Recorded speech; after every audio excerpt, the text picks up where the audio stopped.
No, no countdown. No, it was Just, yeah, just yep. just go. Okay, Just right now. Yeah. Okay, right now. Okay, coming to you live from deep within a icy and windy, at least where I am. Don't begin, Karen. Radioactive wasteland. We are the survivors of the outright Keck apocalypse. The few, the brave, the bitchy, once more wading into battle against the froggy lobster zombie hordes with Chris Williamson Doesn't Understand Feminism Part 2. Rantzerker number 191. Yay! I'm your host, That was good. You nailed Allison. it. Yeah, because I screwed up at the beginning. Other than the false start. Yeah, you usually give me a good. countdown, and then you I know, just go. but I was Just go. I was It threw me off. watching Rumble and I had my standby screen with the animated. I'm just saying. Stuff. So I didn't miss anything exciting, like No. the whole thing getting started off proper or anything. No, You know, maybe we should just record an intro. Nope. I think that then people would Pre-record suspect an that intro and play it. we have been taken over by the feds. Our technical difficulties are evidence that we're too incompetent to be federal agents. Oh, well, yeah, I don't know. I mean, if you've seen, federal agents are pretty incompetent. So. Well, I wouldn't go that far. I mean, we could be federal assets. Mm. You know, you're not on the payroll, but you know.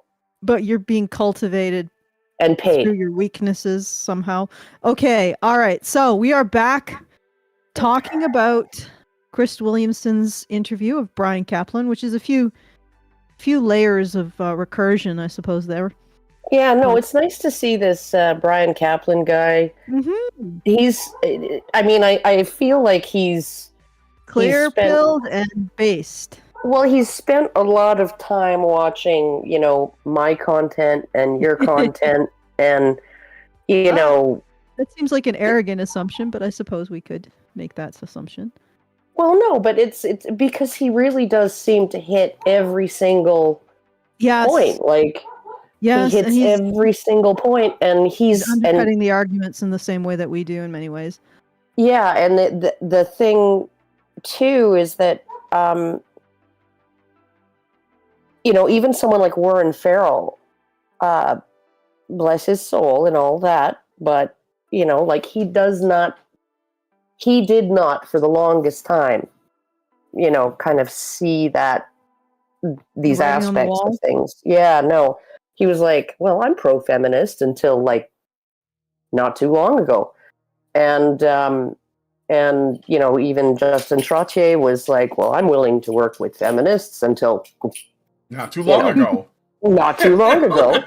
I mean, I think it's been a while in the making for him. I'm pretty sure he saw the writing on the wall years ago. Yeah, but... well, I think he still, like, Justin still sees it like, well, look, if I'm going to get anything done, like, there's no,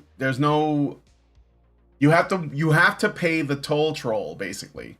You know, there is a bridge troll of feminism. It's blocking all access for male services. He has to deal with the troll one way or another. Well, yeah, unless he does everything privately, which is looking like that might be the only way. Yep, it might be the only way. So because but even then, it doesn't mean it doesn't mean that feminists won't use the state to stop him. I mean, or like to try to interfere. Yeah, because especially if you live in a country where there's a lot of government oversight on stuff. You know, and I think that is like most countries right now. So that will be an issue. Yeah. Imagine trying to do that in like the UK where they make, you know, jokes illegal. Yeah. Oh God, yeah. So. Yeah, no, it's like trying to do anything in the UK. Kevin, get out of there. Is although, you know, Ireland's hit a tipping point, and you know, there's all kinds of places that are. The Netherlands, right? They've made a hard correction in their leadership, and so it's like things might get back, swing back. Feminism is like an engine, not like a pendulum, but there may be enough energy, momentum in some of these political corrections, right? These political swings to actually push them back on the tracks. I'm less optimistic about a political swing, simply because every time the conservatives they always stop. They're like women and children. Well, not just that, they just stop. They stop at getting rid of the women who are causing the problem. They always focus on the trans people, the black community that is pushing these kinds of initiatives, and like the gays and lesbians. They always stop there and say, "Oh, this is the problem." They never see the women, the feminist, the white liberal women. Yeah, that with their hands up of these puppets, asses. They just stop there, and then the white liberal women just flutter their eyelashes and say something about, "Oh yes, tee-hee, how could it possibly suburbia. be?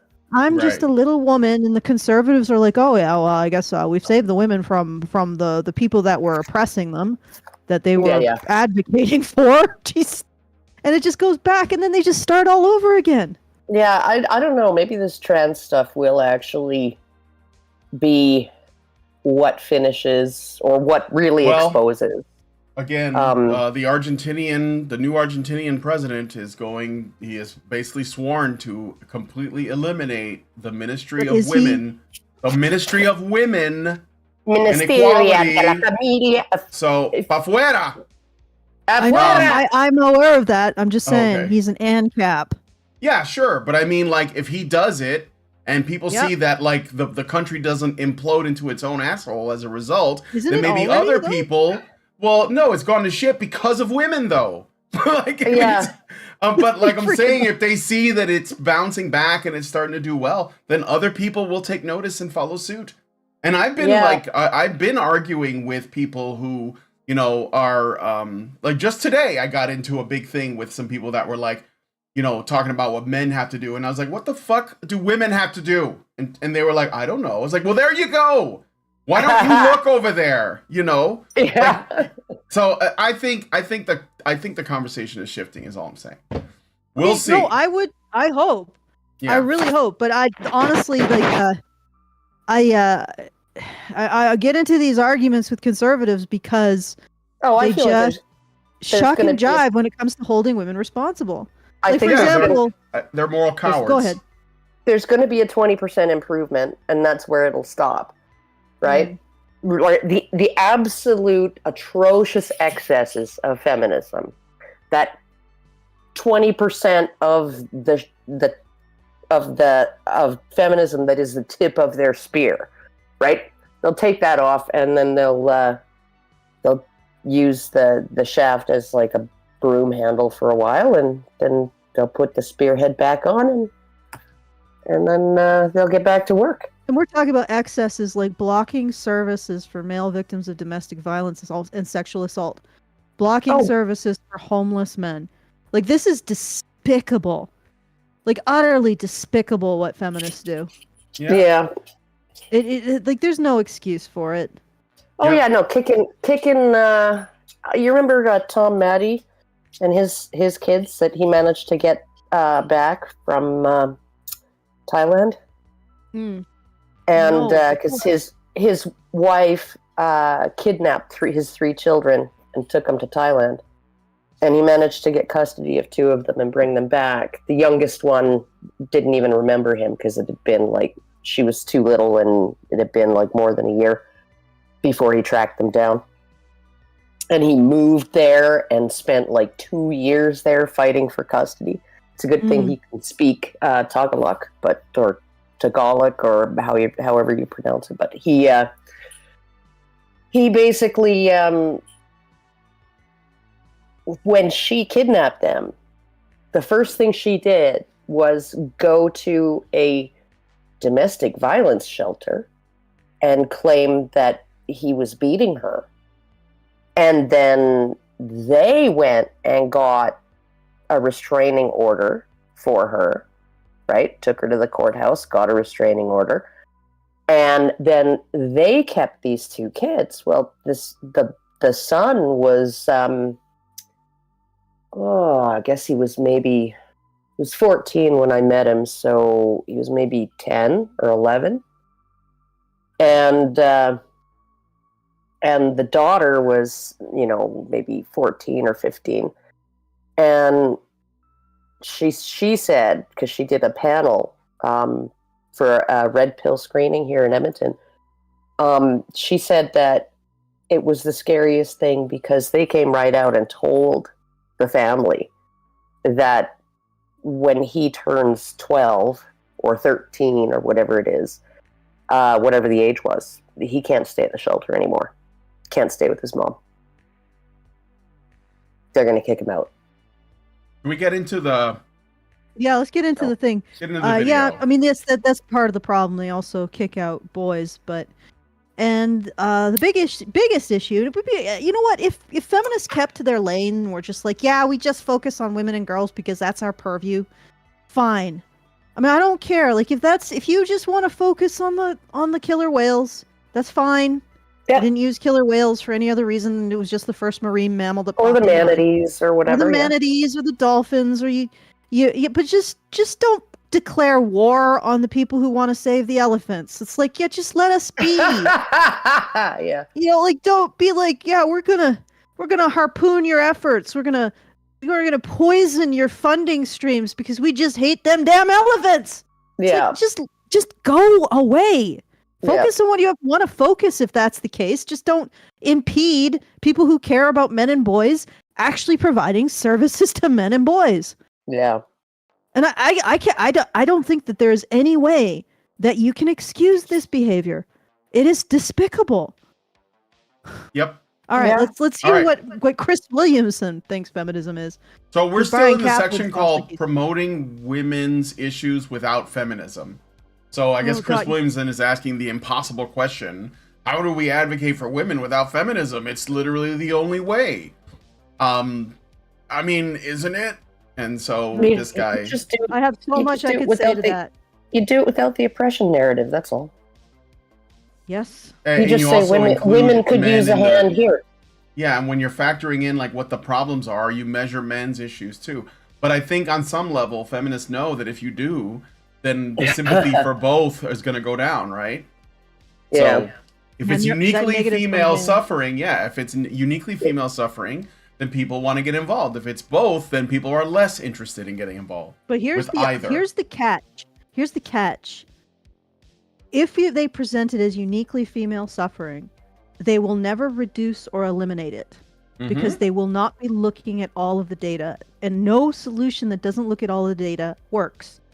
So in focusing only on female victims, the people who focus only on female victims ensure that there will be more female victims and that there will never be an end to the supply of female pain.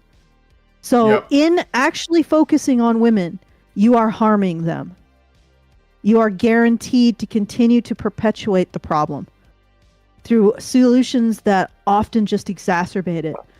Or it depends on the problem.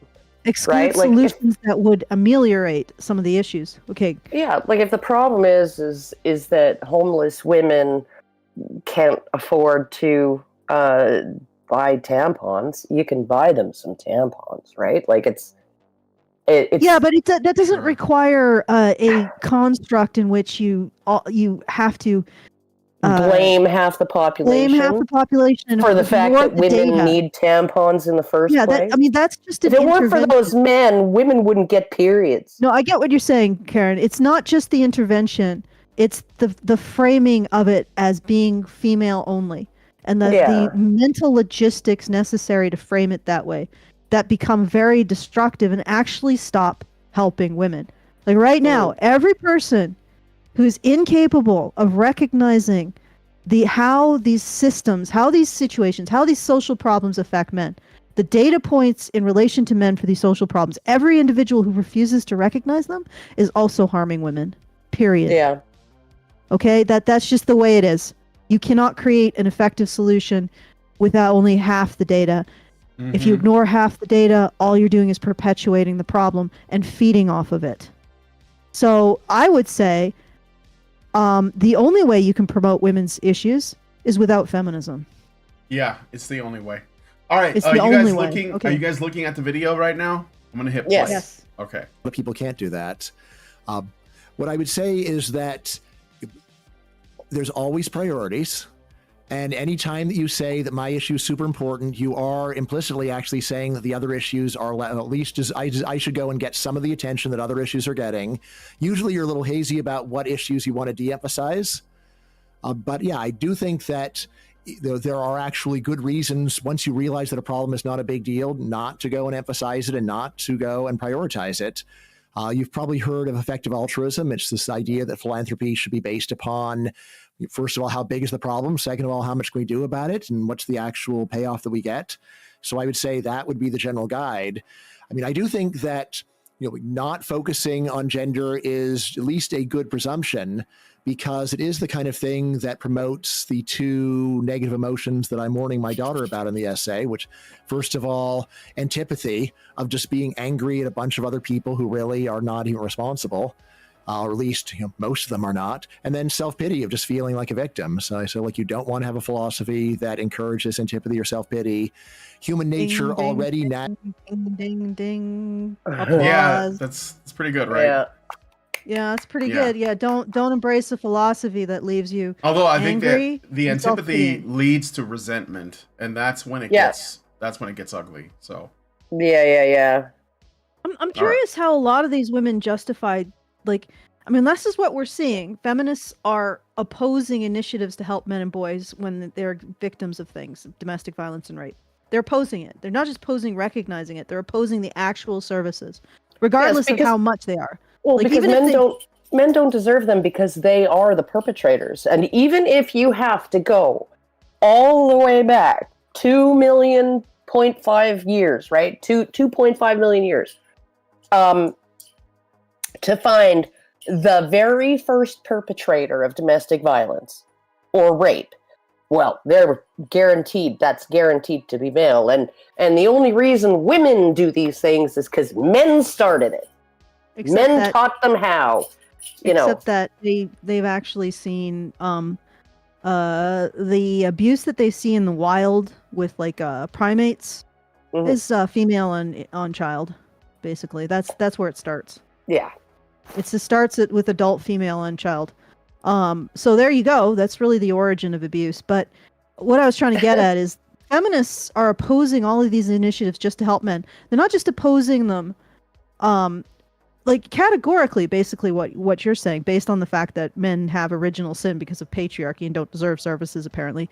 They also won't, I was saying this to Justin Trottier. For those of you who don't know who he is the director of the CCFM, which is the Canadian Center for Men and Families. MF. Men and Families, or CMF. CCMF. Formerly CAFE, the Canadian Association for Equality.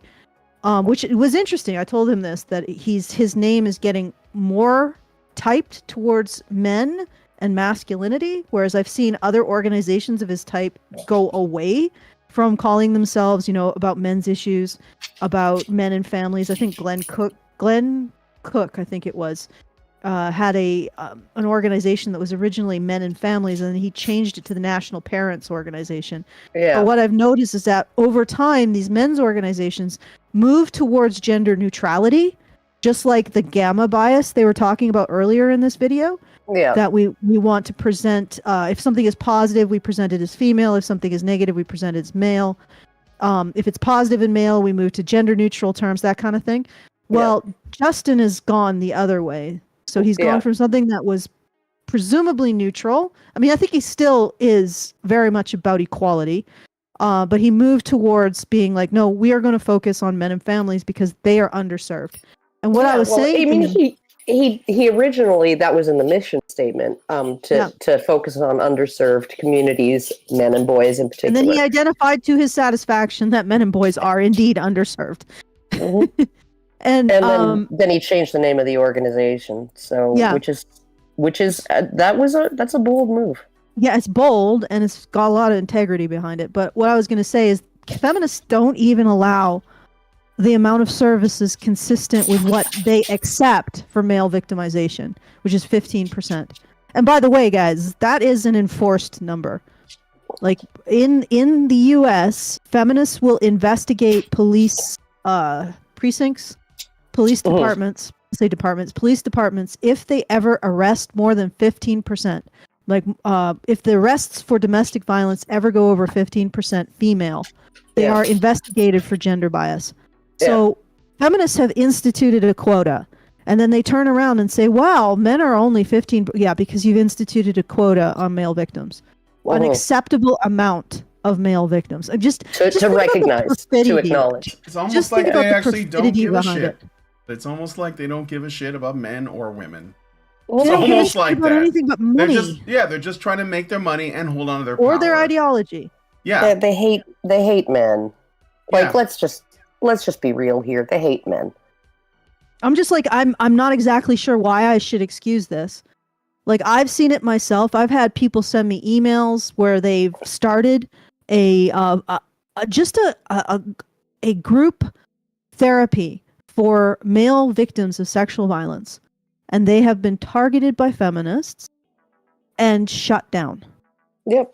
It wasn't like they were politically aligned. It wasn't like we are men's rights activists. We were men's issues. Blah. No, just a peer support group for male sexual assault victims. Shut down by feminists. Yeah. Okay. This happens over and over and over. Well, they again. want to monopolize the discourse around victimhood. Monopolize victimhood and want to monopolize the discourse that blames men for the people whole stop problem. Expecting us to forgive them for this, or expecting us not to acknowledge that this is their primary contribution to the situation for men and boys, is to tell them to shut up and go away. Yeah. Okay. I mean, I'm never going to forgive that. And the oh God, this was ages and ages ago. This one feminist, she did maybe it was like a blog post on oh God, what was that blog? But what about the men's? Oh God! You remember that? I don't know. That sounds like every blog, but go ahead. No, but it was a feminist blog. It was called "But What About the Men's?" and there was a post on it that basically said, "Well, we should care about male victims of rape because male victims, boys who've been raped, or young men who've been raped by women, go on to rape others. They go on to rape women, and therefore we should care because it actually, at some point in the future may negatively impact women, and it's like, or you could just care about men who got freaking sexually abused. Yeah, boys. Yeah, boys when they were like 12 or 13 and some 35-year-old woman, took advantage of them. You could maybe basically say that, okay, yeah, that's statutory rape and that is not okay. And that full stop, end of story. That's not okay. Mm-hmm. Right? You don't have to then give the freaking explanation as to, oh, well, because then he might go on and abuse women. And it's like, okay, I guess, but we could just leave the story at don't rape children. Yeah, that would be nice.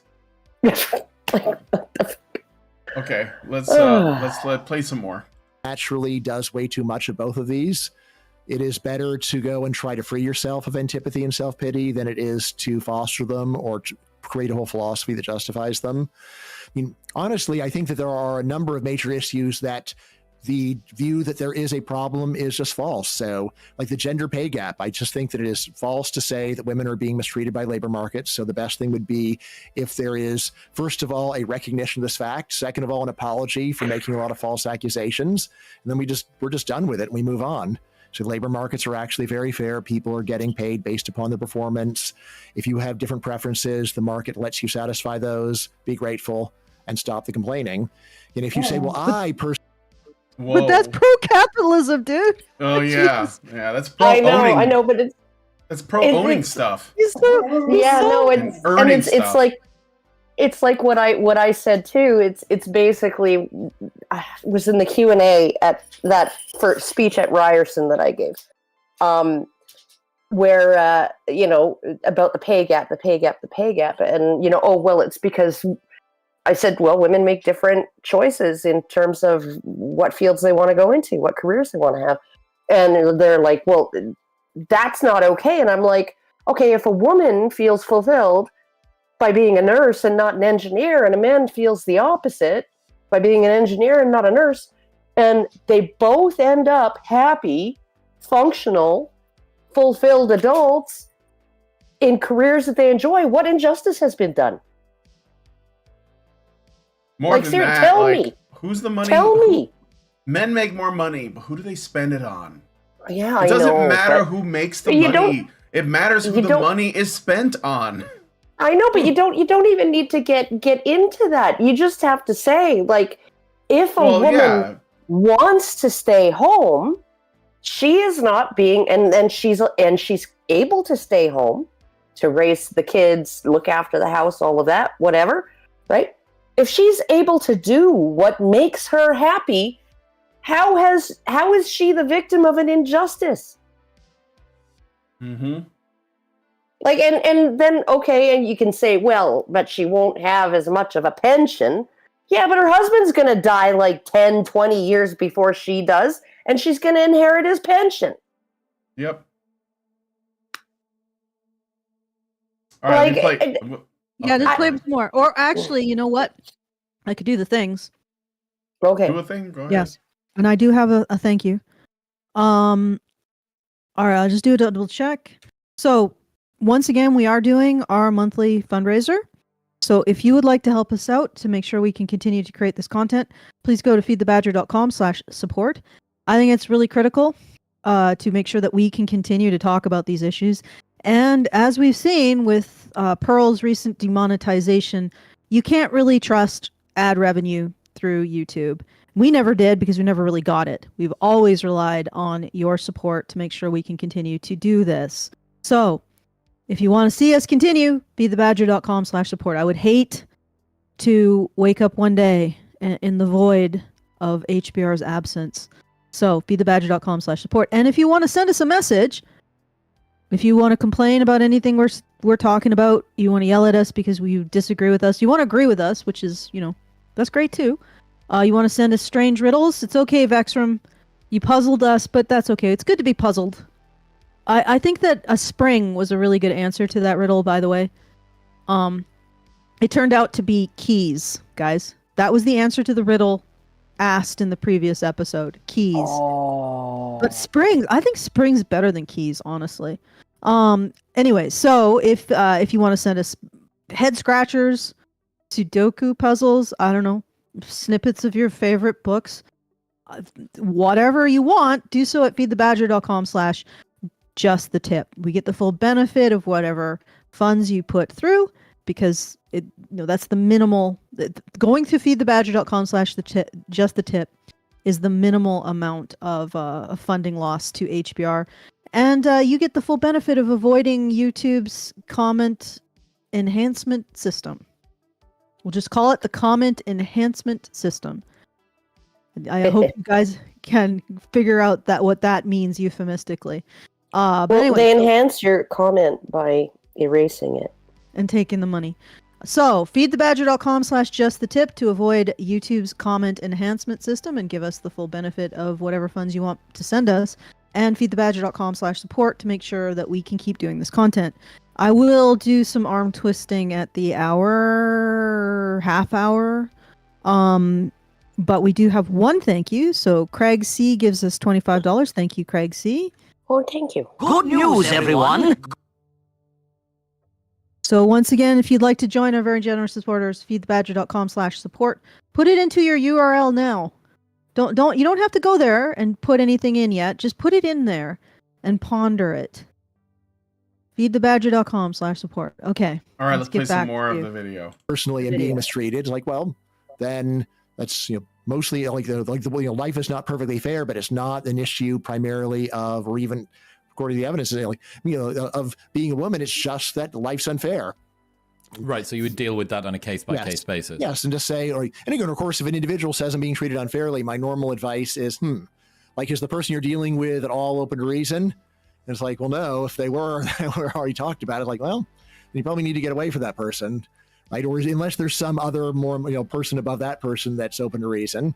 But I mean, this is just like practical guidance for living life. You can't expect that other people are going to be fair to you overall. And you need to be, on the one hand, looking out for yourself, but also not creating a big story about how life is not fair to you or to your kind when the evidence doesn't back that up. Oh, all right, that was the end of that. Yeah, so then there's the next section. I'll tell you what they are. Pure, just clear pills. Common sense, just common sense. Pure common sense pills. It is just common sense stuff. I mean, the pill metaphor seems a bit strained lately, but yeah. Well, I do think we are having a common sense revolution. Yeah, I think that's actually where the divide is. It's the people with the common sense and the people without. That's all it is. Okay, so there's is feminism hurting women? Is feminism equal to the manosphere? Let's just keep going, right? All right, we'll just go right through it. All right, is feminism hurting women? Okay. What do you think are the trade-offs that feminism is making at the moment? Because what is it? It seems to me like women aren't necessarily benefiting from feminism in the way that they might think, but are they being hurt by it? That's a good question. I mean, and in a way, it sort of reinforces my point that we especially care about women suffering. The arguments against feminism that are most acceptable are the ones where we say it's actually hurting women, right? Those are the ones like, oh my God, that's terrible. The most pro-feminist argument is the anti-feminist argument. Yes. In terms of what's going on, so I think at the individual. He ain't wrong. I mean, it's funny that Chris Williamson even says, well, then if there are, he calls it trade-offs. I don't know what you mean by that. It's literally helping. No, it's not helping women or men. It's not helping anybody. It's helping feminists. That's it. So what do you mean by trade-off? Like, you've just basically doubled the size of the workforce. You're taxing twice as many people. Everyone's making less money. Everyone's less happy. Families are dying off. Women and men don't trust each other. What's the trade-off, Chris? What are you talking about? Like, I'm sorry. That's all. What are I'm we just getting saying. From all this? I get what you're saying. Nothing. What are we getting? We're losing. What's the benefit? What is the benefit of all this? Yeah, but then the very next thing that he says is, okay, so what you're saying is that feminism is harming women. Yeah, right? And now we all have to get up in arms because it's women again. Yeah, no, and Bryan just calls it like he sees it. Well, there you go. Like, this is our bias, right? That the first thing you go to is, how is feminism harming women, right? What if it's harming children? What if it's harming men? What if it's harming beluga whales? What if it's harming the planet? I mean, all of those things are true, and it's harming animals. Like, women are raping their pets. I mean, like, it's no, I'm sorry, but it's true. Like, okay, I'm not saying it's rampant, but like. Okay, what Bryan means is that there seems to be, although I can't track down the damn stat, but there does seem to be a lot of bestiality, dogs, white women, sort of thing going on. Yeah, horses, like whatever. And that's sorry, but I would not even go there. I would say that the materialism is destroying and reducing the environment for animals. Like and the buying of all the pre-trash, the buying of all the pre-trash, the constant changes in the fashions and everything. Yeah, no, that is the one thing. That's a huge amount of petroleum products right there too. Yeah, that really freaking gets me. Is like, men do have their gadgets, but you can, even if you live with a gadget addict, okay, and he just always wants to get the next thing, the next thing, the next thing. Well, what does he do with it when he wants to replace it with something newer? Right? He probably trades it in. It doesn't go in the trash, right? It's like and you can actually tame that a little bit. As a woman who's partnered with a man who's a gadget fiend, right? You can tame that addiction, right? You can talk him out of purchasing things, and tell him, well, if you want to get anything under the tree this year, you'll let me buy it for you. if and when I feel like it, right? But you look at women, and it's just like the clothes. Oh my God, the clothes and the jewelry, and the nails. How much petroleum goes into those fucking fingernails? Those Cardi B fucking 3-inch swords. Well, I know it's all overpriced, but we should. But how much petroleum? Much? Oh, how I much don't know. Petroleum goes to make those plastic nails? It's funny because, like, there's a lot of strong opinions that everyone seems to have on a whole bunch of things, like the environment, like race relations, and all these other things. And I try to tell them all of it boils down to men and women, and the fact that you're not talking about what women are doing. The fact that you're not talking about what women are spending their money on. Because the same women that will cry about the ozone layer and fossil fuels and all of this other shit and overpopulation are the same ones that are buying those nails, that are buying the whatever clothes came out. Shampoos, the shampoos, the conditioners, filled with petrochemicals, the makeup. And it's always stuff that they use a little bit and throw out. Like, I have clothes that I have worn for years that I will wear it until there's nothing left, and even then I'll use it as pajama clothes. I have a shirt that I wore that I bought when I was 16.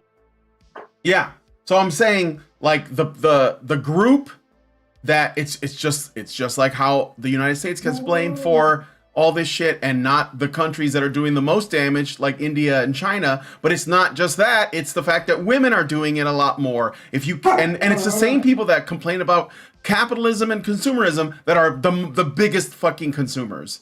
So it's ridiculous, because they say this because they want to be heard saying something that they think is virtuous, but they don't actually want to change anything, and they don't actually want to address anything, because what it involves is basically criticizing women, which nobody has the balls to do. I mean, I think that, like, doing what we do... I think we have the balls to do it. Well, I'm saying doing what we do is the most controversial thing you can do. Like, people think it's edgy to, like, talk about the Jews or talk about black people or whatever. No, it's talking about women. That's the most edgy thing. I'm serious. I am serious. Yeah, I know. Like, basically calling women to the mat and saying, ladies, what the hell are you doing? You're destroying society. Look at all the shit that you're doing. That is the most edgy thing that you can do. You're wrecking the planet. You're filling up the landfill. Yeah. Right? I wish I was making the case against Israel, but I have to talk about women, which is a lot more controversial. But Bryan Caplan, he is precious and must be protected at all costs, because he's doing exactly that. Yeah, he's no. Right. Can we like bronze him? Like, right.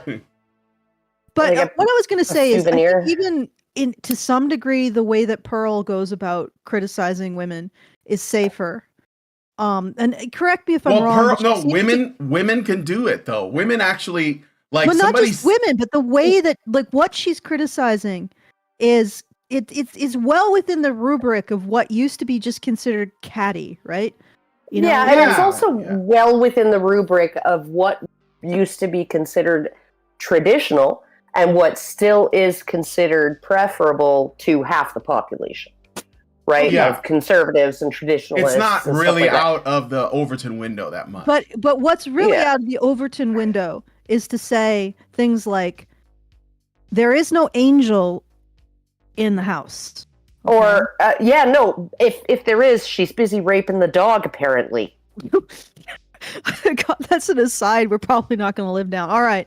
Okay, but what I have noticed is that there is this concept that if we allow women to, or the divine feminine, and it's even in conservatism, if you think that conservatism doesn't have a strain of this kind of maternal divine feminine, she's elevated, she's on a pedestal, she's not on a pedestal, she's hovering above the rest of she's hovering in the go to Rome and look at every street corner Mother Mary, Mother Mary, Mother Mary. In fact, Mother Mary was one of the biggest converters to Christianity because local pagan religions would associate her with their mother goddesses, right? Uh-huh.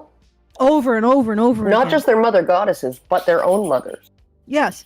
So there is a strain of maternalism and this idea that women are morally superior, so that if we grant them moral control over society, and this isn't conservatism, not just liberalism. Liberalism is, I don't even know. The anti-suffragettes made the same argument.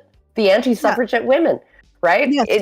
We do much more good for society being apolitical. If we give the reins to society, if we take away all of the constraints on women, this is the liberal approach. If we take away all the constraints on women, women will construct a utopia through their instincts, which are so much more refined and superior. And nurturing and conservatives have somewhat of the same attitude too. They think that women tame men, and they want women to tame men using these particular set of tools that's associated with conservatism. Okay? But they both have this idea that somehow if you unleash the divine feminine on the world, completely unmoderated by the masculine, of course, that the world will be a better place. Everywhere and it'll just be Bonobosville, right? It'll just be Bonobosville and rape all the time. This is what I'm getting to. That is not the case. All right? When you give no standards for women to live up to, no responsibilities on them, you give them all kinds of freedom and you justify all of their choices, you end up with the female mammal. And not like the nurturing female mammal. No, you end up with the female mammal that wants to mate only with the very best male and no other male. Best being a highly qualified position. Yeah, highly qualified. Biggest, strongest, meanest. Wants to induce fighting between other males over her sexuality. All of this stuff. And what I would say with conservatives, at the very least, they sort of understand that this is possible. If they are more really traditional, and they recognize the Whore of Babylon thing and the influence of women's choices on society. But this is what happens when women have no responsibilities, no adult social responsibilities. They devolve into their most primitive and hedonistic selves, just like men would. Like, I'm not saying that women are worse than men. I'm saying they're the same. You take a man and you get rid of any consideration for his actions on women, you're not going to get a very nice guy. You're going to get a Genghis Khan. You take a woman. Well, even Genghis Khan had his code of honor and offered his conquered foes a place in his family, be adopted by his mom. Talk about more mom worship. But you end up with a very unpleasant man if he doesn't have a willingness to understand his actions' effects on others. And generally, women tend to be the obvious. Well, how are my actions affecting others for men? But it's the same thing for women. If women don't recognize how their actions affect the world around them, if they're not told to take responsibility for them, then they become horrible people. It doesn't mean women are horrible people. It means they become horrible people without those standards of responsibility.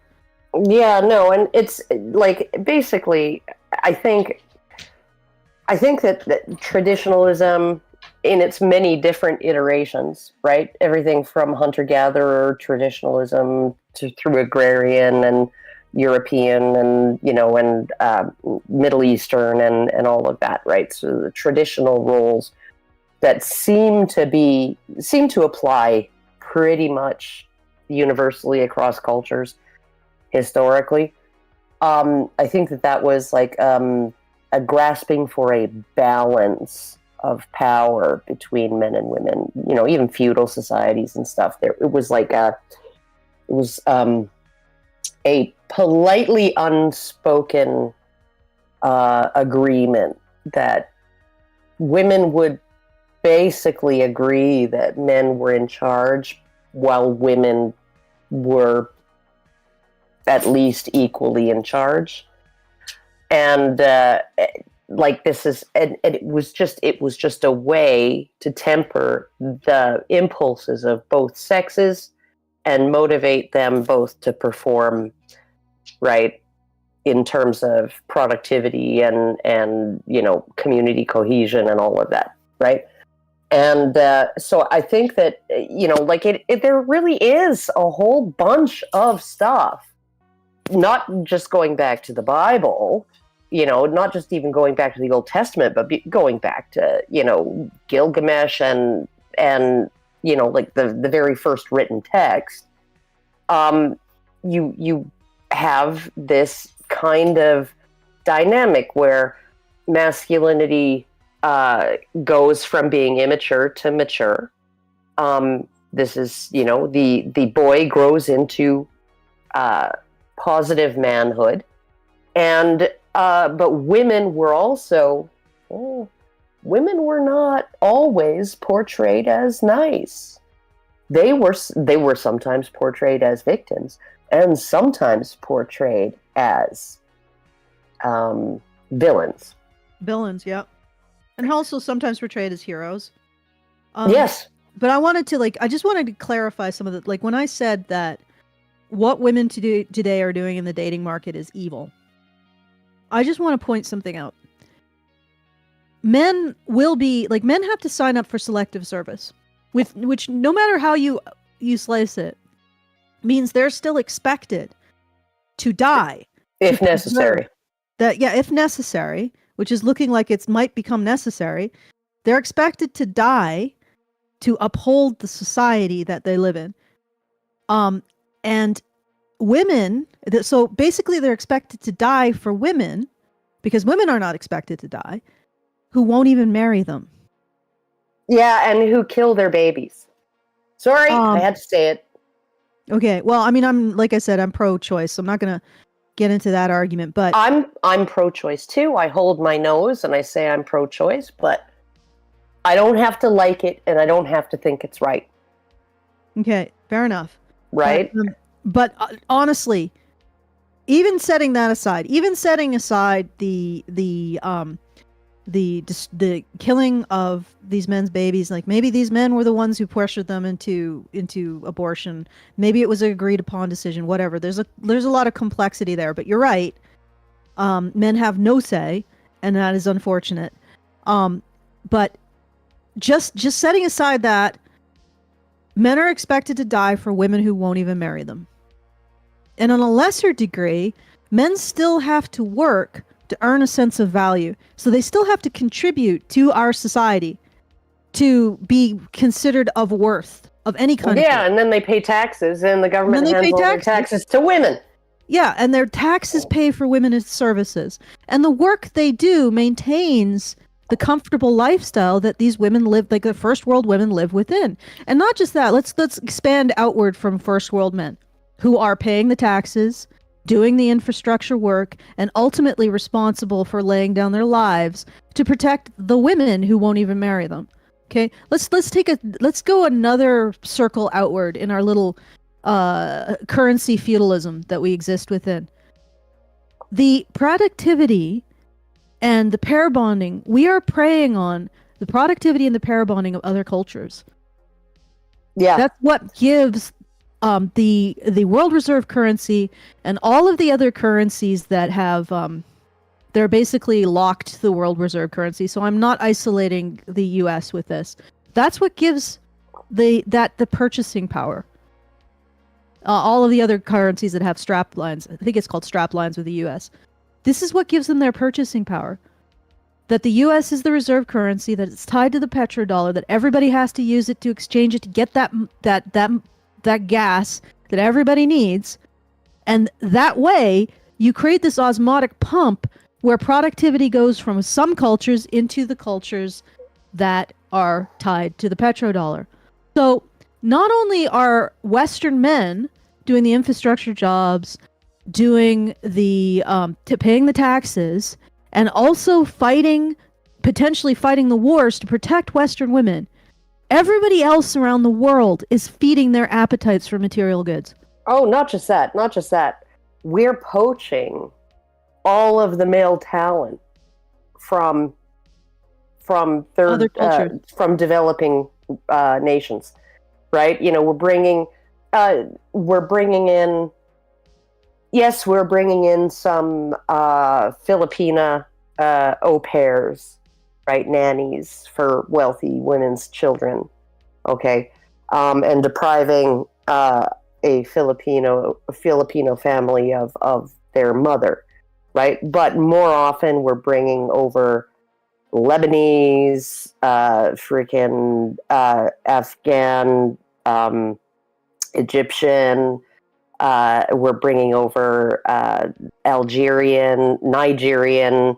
We're bringing over their most talented men, their most talented and educated men, right? Like my husband, the place where he works now, right? He's an engineer. He's in sort of data management, systems engineering, right? The place he works now is the whitest place that he has worked since he started, since he left school, since he graduated. And what is it? It's Indian men, it's Chinese men, it's men from Singapore, it's men from all over the place, mostly from developing countries, from countries that are worse off than us. It's their men, but not their whole families necessarily. Sometimes they have to leave their family behind, their wife and their kids, for maybe 2 years, 3 years before they can bring them over, right? So we're not just taking their most talented, their most technologically sophisticated men, doctors and engineers and stuff like that, out of those countries that they should be propping up and building themselves, right? Okay? The countries that invested in their educations, they're not just not there contributing that societal, that career to, you know, that productivity, the career productivity to. They're also not there for their kids. Yeah. And we do this because we want to make sure that women have a fair shake in med school. So more than half of all med students now are women. And they drop out of their careers. They drop out of their careers the moment they have kids, right? Maybe they come back part-time, maybe not at all. And I'm like, okay, so then we poach doctors from countries that have worse access to healthcare. I mean, you complain about having to wait to see a specialist here in Canada, right? Yeah, try going to Nigeria or Lebanon. Yeah, and it's like there's this constant like flow of resources and productivity into the West, into Western women's hands, and they don't feel any sense of obligation to the system that's propping them up in the most privileged position in all of human history. They should be feeling guilt whatsoever, and that's why I say it's evil. Now, they should be feeling guilt at the exploitation of those immigrants, right, and their families, and the developing countries that they're depriving of talent, right, to make up for the fact that, oh, well, you know, the medical degree looks really nice. I want in my life. It looks really nice on the wall, but, you know, I don't need to actually work anymore. Yeah. Right? Okay. And they should feel guilty over that, not because they don't want to work, but because they consumed resources and a finite spot, one of a limited number of spots in school, being trained in something that they never intended to really apply themselves to. Yeah, and that's for life. Why I'm saying it's evil. When you are the primary beneficiaries of a system that you feel no responsibility for upholding, you are an exploiter. Yeah. 100%. And that is evil. And you should feel guilty. It's not just that you shouldn't feel that you should feel obligated. You should feel guilty when you fail to live up to that obligation. You should feel like shit. It doesn't matter. Like if the way that you live up to that obligation is by motivating a man to take part in the system, by having children, by actually devoting yourself to your job as a career woman, whatever, just make your contribution to the system. Look at this and say, how do I serve? Not how am I served? Because that's the attitude. Yeah. And it is evil because they are borrowing not just on all of the men and women before them who built what they rely on, they're borrowing from the future by not handing forward anything. Yeah, we're going to be. I'm not going to sit here and continue to blame men for this because men are still paying the taxes, they're still building the infrastructure, and when the shit hits the fan, they'll still be the ones with rifles in their hands being blown up by mortars. What we have is a situation where nobody's going to be happy when they attend the reading of the will, because the will be like, okay, so 33.6 trillion in debt. I bequeath it evenly to the whole family, to all the beneficiaries. That's where we're at. And the women aren't even going to birth the beneficiaries. Yeah, no. There's going to be like 16 freaking grandchildren instead of like 27. Is that going to be the epitaph? Yeah, Western women, they just ate the world and blew it up. The end. You just shoved the whole fucking world down their throat. They didn't give a fuck, and they said they were victims. They screamed for more. They shoved the whole world down their throat, and they blamed men because there wasn't more. Yeah, and they slathered makeup all over their faces, and then when it actually becomes common knowledge that certain ingredients in makeup and cosmetics and, you know, shampoo and conditioner and moisturizer and like anything basically that sticks to your skin other than old-fashioned soap that you could make in your kitchen causes cancer, right? Causes sexual hormone-driven cancers, right?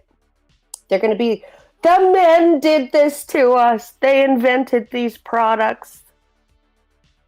They still do that. It's like the filters.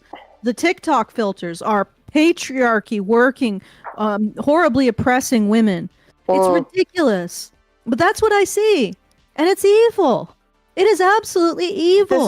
This is what I like about Pearl, though, is she doesn't appear to wear makeup. Like she's fit, she's young, a little bit, but it's minimal. Yeah, maybe a tiny little bit, but yeah. Well, you sort of have to, because if you often cameras will pick up any kind of imperfection, so at the very least a bit of powder to even out your complexion. Yeah, but it's like she does not make herself up. She doesn't seem to like really do her nails or anything. She's just a really down to earth woman. I could see her like freaking having a vegetable garden. Yeah, and ultimately, what my complaint is not the body count. It's not the looks or the old age.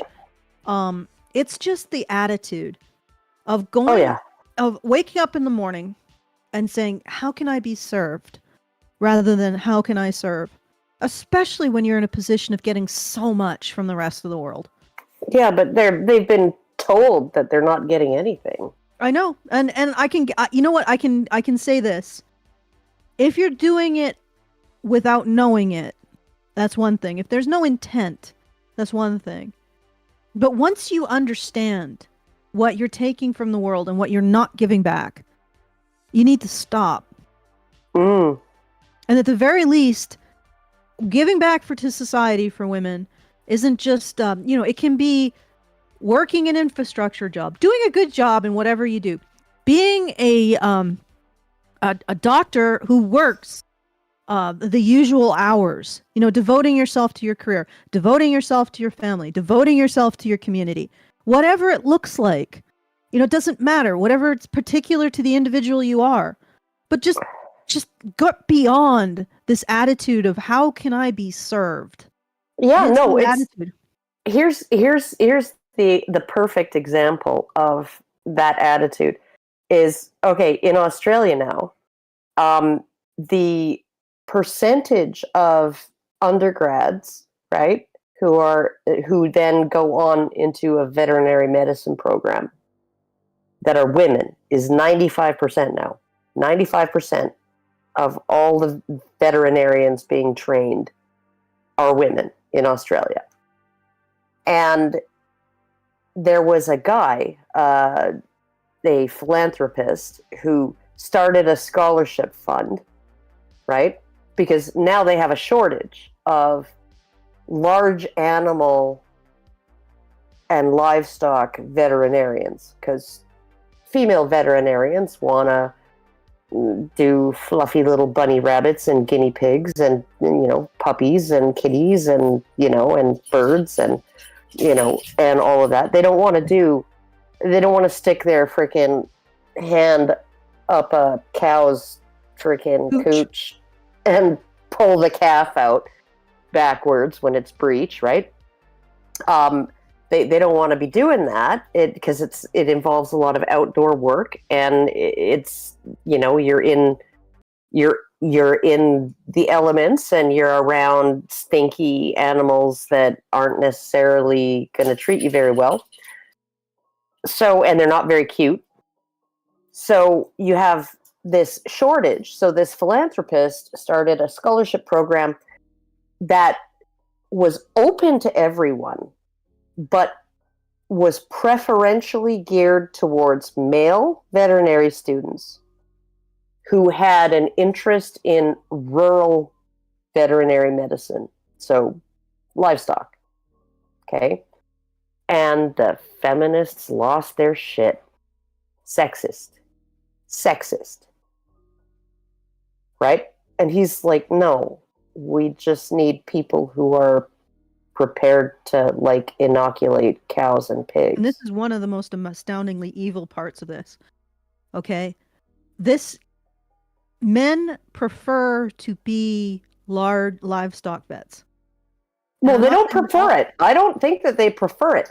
I think that they're just willing to do it. What I mean by that, there are more men who will do it just because of the level of risk. Like people underestimate a lower risk tolerance or a higher risk tolerance and its effect and its benefit to society. Yeah. Okay? So these men will be big animal vets because they have higher risk tolerance than women. They'll take infrastructure jobs because they have higher risk tolerance than women.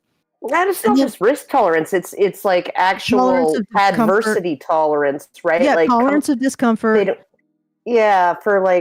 being out in the weather and stuff like that. Stuff that isn't going to kill you, but it's not pleasant. That doesn't mean that women can't do those jobs if they want to. However... But they don't want to. But they don't want to for the most part.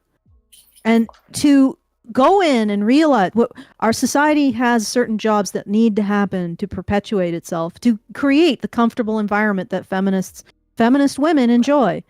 And then to turn around and hamstring society's ability to fill those jobs with the people who have the hormonal system most conducive for doing it. Yeah. Okay? That is evil. Well, it's certainly counterproductive. I'm thinking it's evil at this point because it's so freaking selfish and short-sighted. And maybe it is out of complete ignorance, but maybe it's time for women to get the frick out of their heads and start recognizing how a system works and what men actually do. Yeah. They need to stop vagina gazing and actually get your head out of your cooch. And start actually women are supposed to be so much more empathetic to what? I don't even know. Oh, and there's so much more. They do so much more examination. This is the thing. Like, I've heard women say that. I'm like, women are so much more empathetic than men. And I'm like, okay, what do you consider the most important men's issue? Men don't have issues. Well, that's a lot of empathy right there. A lot of empathy right there. Oh, Kevin. Oh my God, Kevin. Should I play some more of the video? The fire trucks are hunting. Oh, woo! She's singing the song of her people.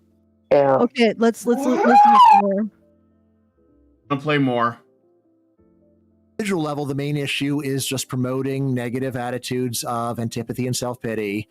What I tell my daughter is, like, it is just not true that men in general are out to get you or won't like you. My advice is, if you want to do well in the world, go and make as many friends as you can, especially friends with people that are in a position to go and help you. Right? And the way that you make friends is by being friendly to them and having a positive and constructive attitude. Expressing so interest antipathy in their gets interest. in the way of that. Antipathy just makes your default, oh, this person is going to treat me badly. This person is going to be unreasonable or unfair. So there's that. And then same thing with the self-pity. Can I say something about this? Okay. Men are more likely to mentor other men and women in their professions. Like a specific example of this is male scientists are more likely to share their data with other male scientists. And it's not because they don't want to share it with women. It's because the reason why women don't get as much data sharing is because they don't want to share it with each other.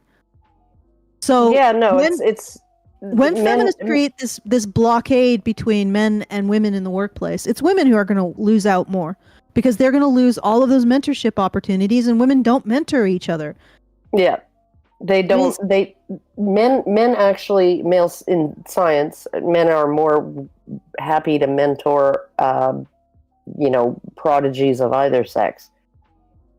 I mean, that would be another great women way women could be of service, which is to not mentor other women into a sense of resentment, but consider mentoring men and women who are in your field who could use a hand. Mm-hmm.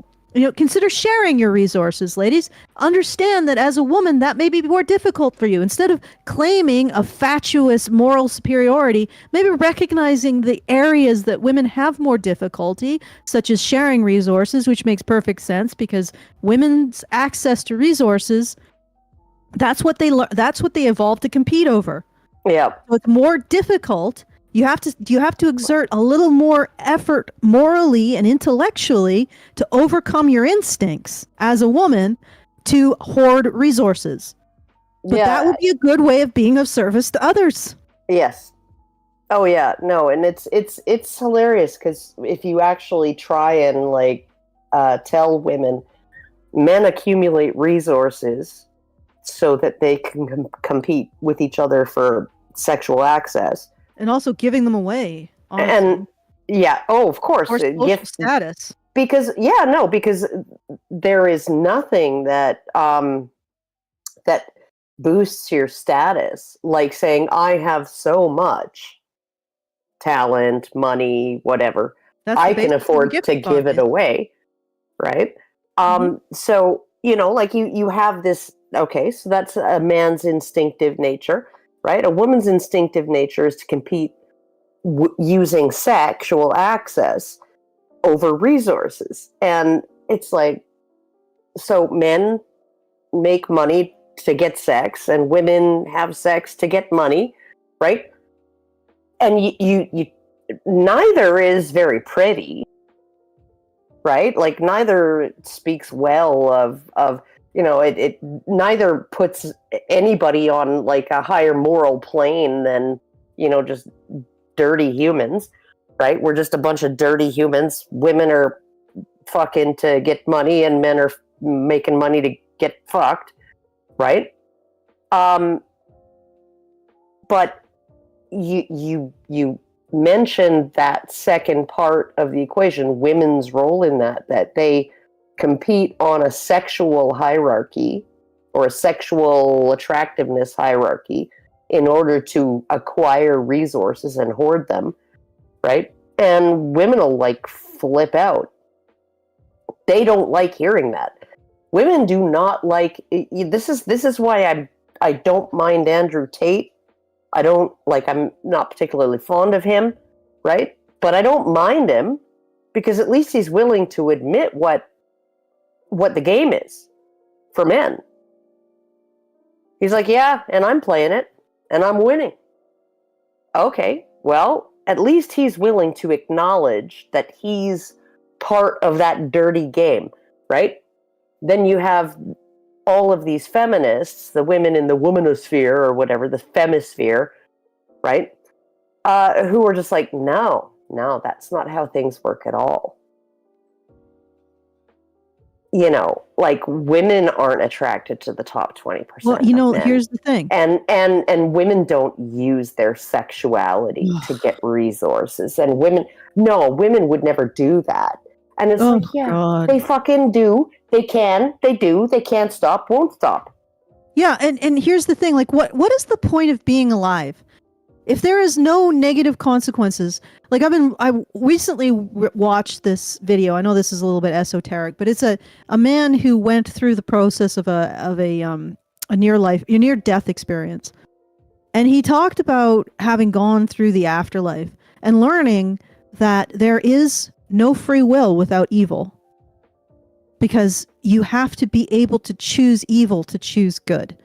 So when you say that, oh no, women never do anything wrong, you're basically just, you are entering a received identity, because this isn't an identity that these women have chosen for themselves. It's something that is cultural. You can see it in both the conservatives and liberals and their obsession with this idea that women are perfect angels, you know, and you are giving up free will. You are giving up the very thing that Christianity, the primary philosophical underpinning of our society, considers you to make you human. Women, that's what you're doing. Be greedy when it comes to recognizing your evil, because that's what makes you human. And what makes you, gives you the potential of being divine, because it means you can choose not to be evil. And it has nothing to do, and you don't excuse being evil on patriarchy or men's thrall. It is a part of who you are individually. Your choice to do evil and your choice not to do evil. That's where your individuality, that's where it comes out of.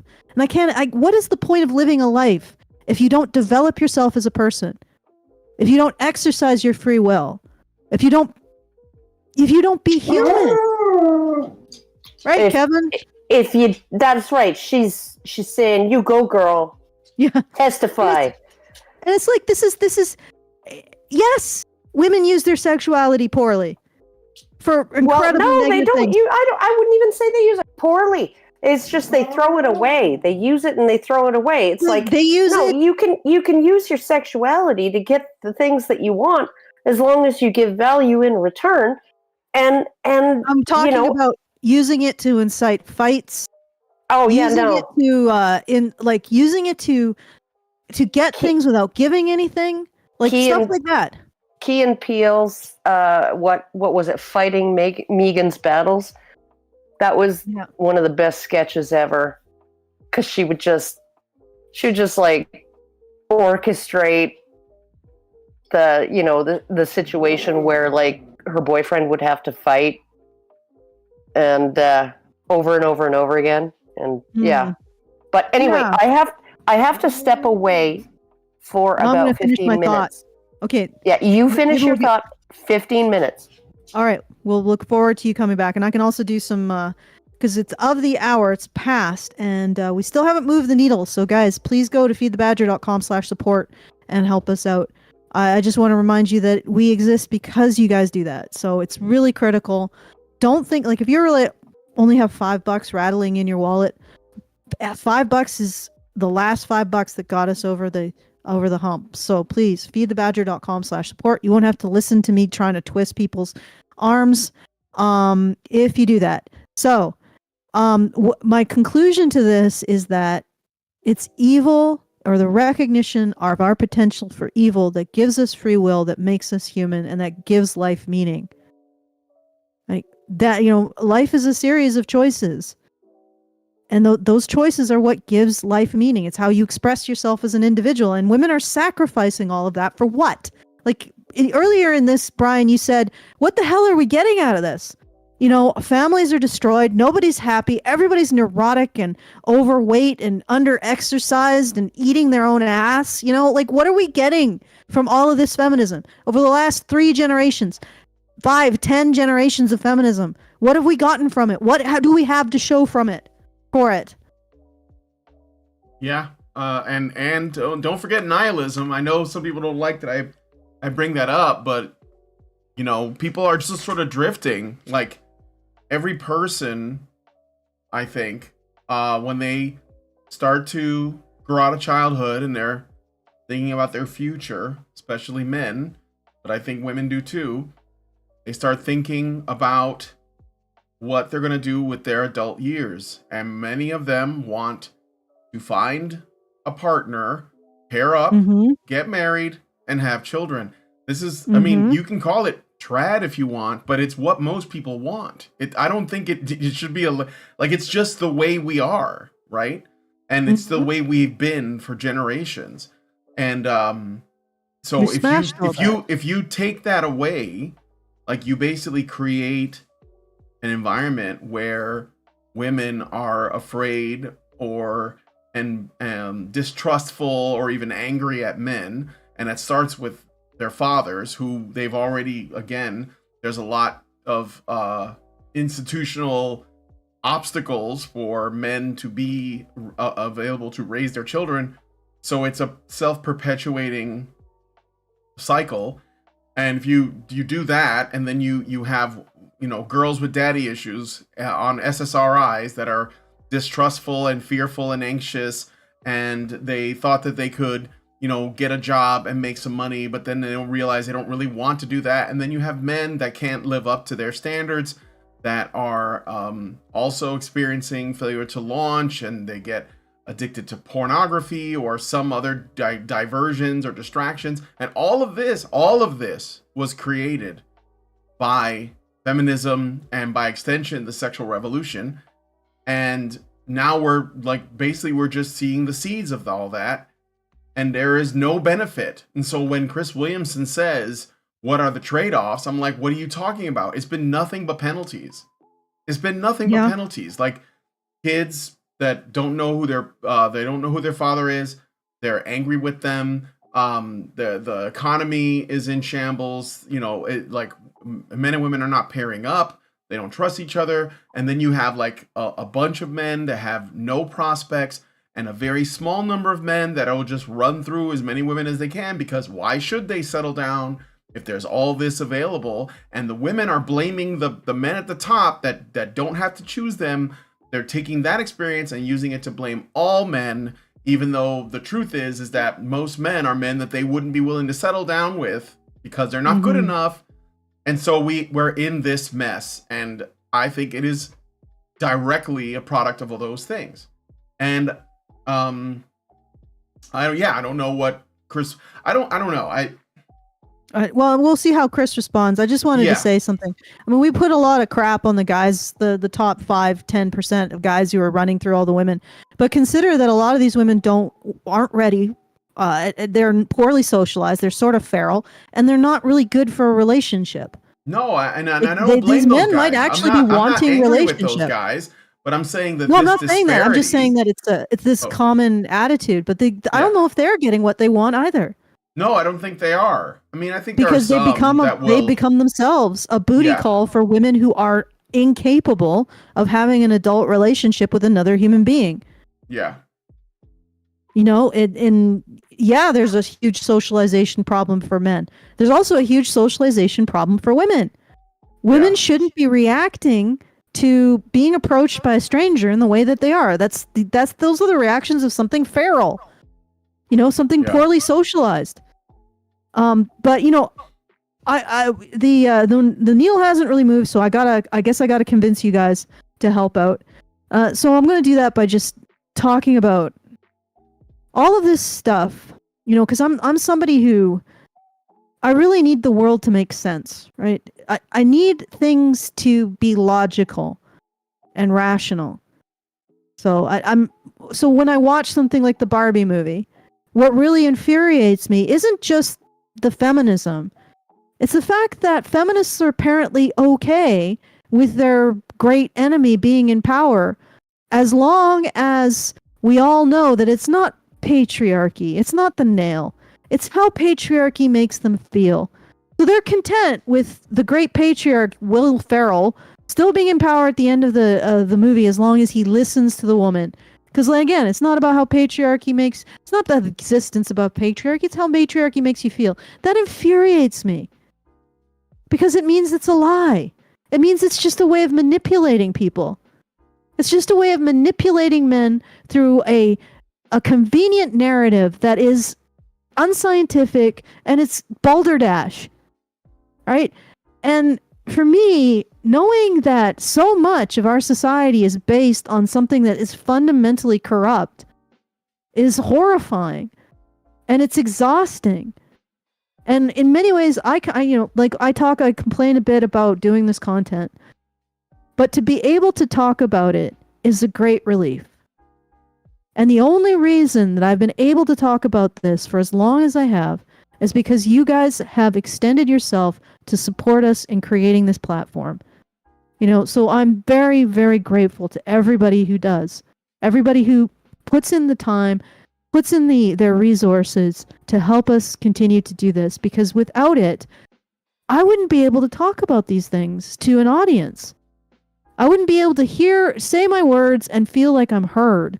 I'd be silenced with the whole weight of this system crushing down on me that doesn't prioritize any kind of truth, any kind of honesty, and doesn't seem to even if it wants to be a lie, could at least be a lie that makes people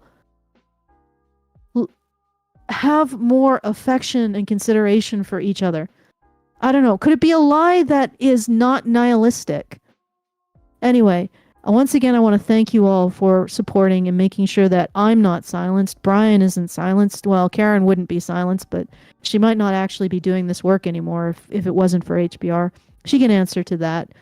But thank you. Thank you all for giving us a voice, giving us a platform, and supporting us and continuing to talk about this stuff. Because I'd hate to live in a world where I couldn't talk to Bryan about this. I couldn't talk to Karen about this. Where I couldn't take part in these conversations because there would be no place to do them. There'd be no place to really hold women to task. No place to actually say, hey, maybe it is evil to take and take and take and take from a system and not give back. Not make sure that system continues to exist for everybody else that comes after you. Right? These kinds of conversations have to happen. Because everybody else seems to want to just blame men. And that isn't working. Okay, if women have insane standards, you can't blame men to reconstruct another reality in which they can meet those standards. They're not gods. They're just men, and that should be good enough. That should be good enough for everyone. And it isn't, and it pisses me off. So thank you to everybody who's supported. If you want to continue to make sure we can talk about these things, which is a great weight off my mind, let me tell you, please go to feedthebadger.com/support and just put whatever you can in the hat. It'd be very appreciated. Let's move the needle right now a little bit so that we can continue to have this platform and continue to bring you this conversation. All right. Should we watch a little bit more of the movie? Yeah. Or the video. Let's watch some more. Yeah. Is really baked into human nature. Like, you never need to encourage it. There's just so much poor me, I don't have the latest iPhone. It's totally human nature to feel that way. So really what you need to focus on is everything that you've got, all your opportunities, be grateful for what you have. And this is the attitude of a person that is going to be successful. So those are the main issues in terms of the individual woman. I'd say that there's this other big effect of just mistreating men. Right, which again is not like I said. Wait, well, mistreating men. Well, who cares about them? Like, this guy is so freaking on the ball. Yeah, he seems to be on the ball. Okay, he is not hiding anything. No, well, why should he? Again, I know that Chris Williamson has, according to some people who've told me this, and if you are one of those people, let me know in the live chat. And I'll highlight your comment. But there are people who have told me that they watch Chris Williamson and they know that while he is open to talking about gender relations and feminism, he has made it a point to avoid what he considers the manosphere, because we don't know why, but I think it's because he probably thinks it would hurt his brand to do that. But see, he just brought a guy on, and he also had Dr. John Barry, who has been on our show, who is the guy who does the mental health stuff, male psychology in the UK. And this guy is confronting him with this data, which is just irrefutable. It's just true. And now Williamson has to face it. I mean, I know that when these people, when they think of the manosphere, they think of essentially the worst possible actors that the media puts front and center as an example of what we're about. And that makes it less appealing.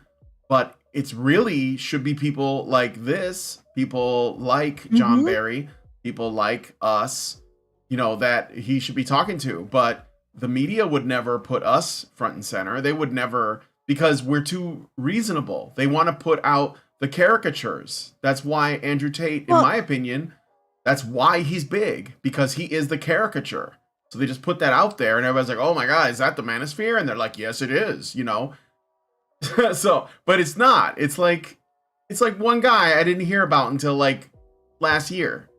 So okay, guys, are we talking about Andrew Tate? I'm just mentioning a little bit in terms of like the media, the way that the media takes people like Andrew Tate and Pearl and Fresh and Fit, and like they put them front and center and they say this is the manosphere, right? And what I'm saying is that because they understand them, they're not very challenging. It's also useful for them because they can put them out and say, look at how terrible these people are, even though they're not really saying anything that unreasonable. But there's like an image, and they might be doing some things that are a little sketchy or whatever. They get to use that. But what I'm saying is that Chris Williamson has, from what I've been told by people who watch his content that have messaged me, that Chris Williamson has, while he has an interest in these issues, he doesn't want to basically have anyone from the manosphere on, and we don't know why, but I said it's probably because he's afraid of how it'll affect his brand, because his channel, from what I can tell, has not been demonetized, and it's like at 1.5 million subs, and he hasn't like pissed off his feminist base, which is probably a big number of people, or at least people who are sort of sympathetic. Pro-feminist. Yeah, pro-feminist or feminist neutral. Yeah, I have a thank you. I have a thank you. Oh, good. Okay. All right. So Troy W gives us $25. Thank you, Troy W. Thank you, Troy W. Very appreciated. I was feeling quite despondent. Yeah, despondent. So I was thinking we might have to go to the. It's like slang from England. We were gonna have to go to the Wailing Feminist to encourage you guys. Yeah, no. Or I could just get my dogs to start going. I think people would be amused by that, actually. It's not hard. All right, guys. Borat doesn't actually know how to help. Do you want to join Troy's example, feedthebadger.com/support to help us out? And will you, if we threaten to put on Karen's wailing dogs, is that an incentive or is it a threat? Send those super chows with your answer. feedthebadger.com/justthetip. Thank you so much, Troy. And anybody else who decides to break this the stall that the fundraiser is in, because we only have 4 days left. So all right, I'm hitting play. Okay. That's the attitude that I'm saying is a terrible attitude. It's bad to be unjust to men. You should not be unjust to anyone. The fact they're men doesn't mean that it's okay and that whatever happens to them, too bad. Like, this is payback for 2,000 years of them mistreating us. It's like, well, was that true either? So okay, can I just say something? Well, was that true either? No, it wasn't. I think from his body language, he agrees that it wasn't.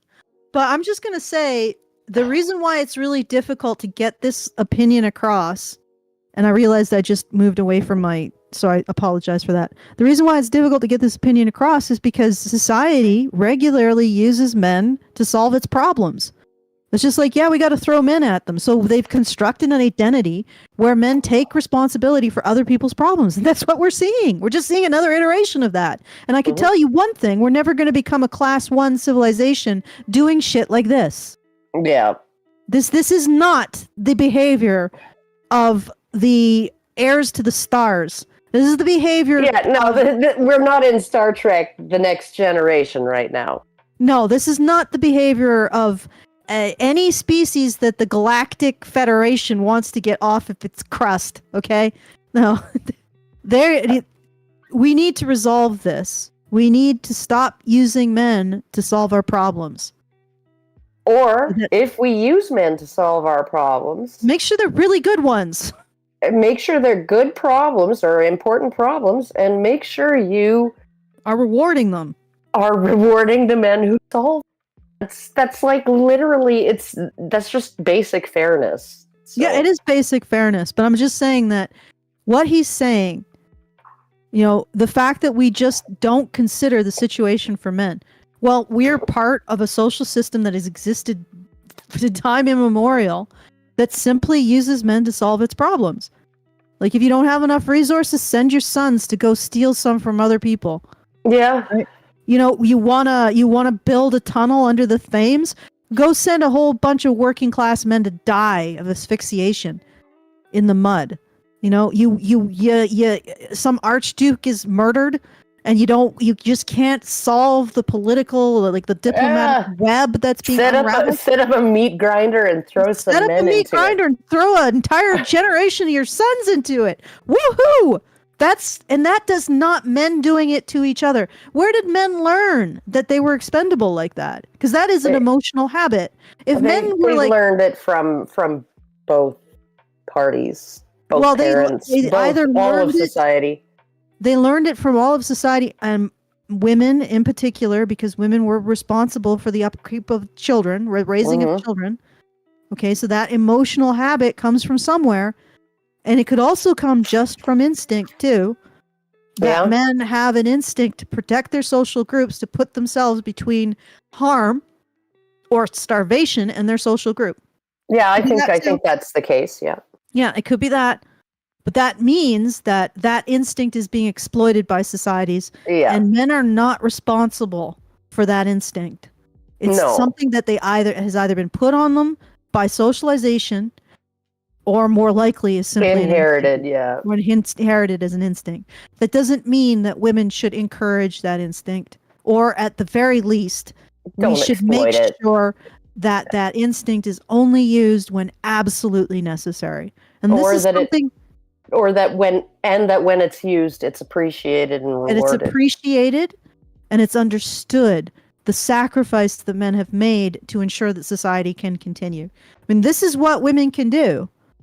This is how women can turn away from evil, is by simply recognizing that maybe we can't get rid of that instinct, and maybe we can't totally get rid of the exercise or the need to exercise it, but we can make damn sure that the men who are sacrificed in this way are appreciated, and it is dire straits when they're sacrificed. Right? Don't play these stupid games of let you and him fight. Don't play these stupid games of giving men white feathers for stupid goddamn wars that didn't need to happen. All right? Oh, yeah. Let's not play these stupid games. Yeah, no, it's infuriating too, because, you know, like, women are kind of like, I'm not going to blame women for war, but they let themselves be used to kind of get that investment from men in a war effort, right? They allow themselves to be used in that way. Well, right? They don't necessarily. I mean, there are a few Sylvia. No, there's a significant amount of there's a dark impulse in women. It's been recognized for a very long time. Lets you and him fight, yeah. Lets you and him fight, and there's a reason why the CIA sold the war in Afghanistan to American women. Because they were the ones who could have stopped it. women were being oppressed in Afghanistan, and don't you feel bad for all those so that's women why and we girls? need to bomb them all, women and girls included. Yeah, it's Sylvia Pankhurst actually. I will, out of all of the Pankhursts, right? You had Emmeline and you had Christabel, and then you had Sylvia. Sylvia, she was a socialist, okay, and she was with her feminist mother and sister. And then she actually saw what the war did to men. This was during World War I. She saw what the war did to men, and she was like, this is not okay.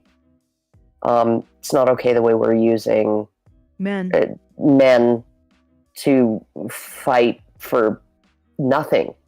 Nothing. To fight for nothing important to anyone. At least not to any of the men who are dying. And then the psychological impact of this is the World War I is the first genocide of the 20th century. I'm gonna go say that it is a genocide. 10 million men. Yeah, and it set the stage for this idea that you can solve problems by killing large amounts of people, and we have suffered the consequences of that for over a century now, and we need to really face it and contend with it. I actually think, when they dreamed up the bomb, right? I think that it was a worthwhile project in that it could be an effective deterrent. It could actually suppress war, right? Just the threat of being able to kill that many people all at once. But, there's certain people on the planet who... Are you talking about the nuclear option? Sorry, yes. I was reading a super chow. Yeah, certain people on the planet who are willing to use it. Like, it's like that song by Sting in the Russians, right? If the Russians love their children too, right? That what might save us, me and you, is that the Russians love their children too. Yep. Yeah, that was excellent. Unfortunately, different societies have different versions of love. So there are certain cultures that really shouldn't have access to.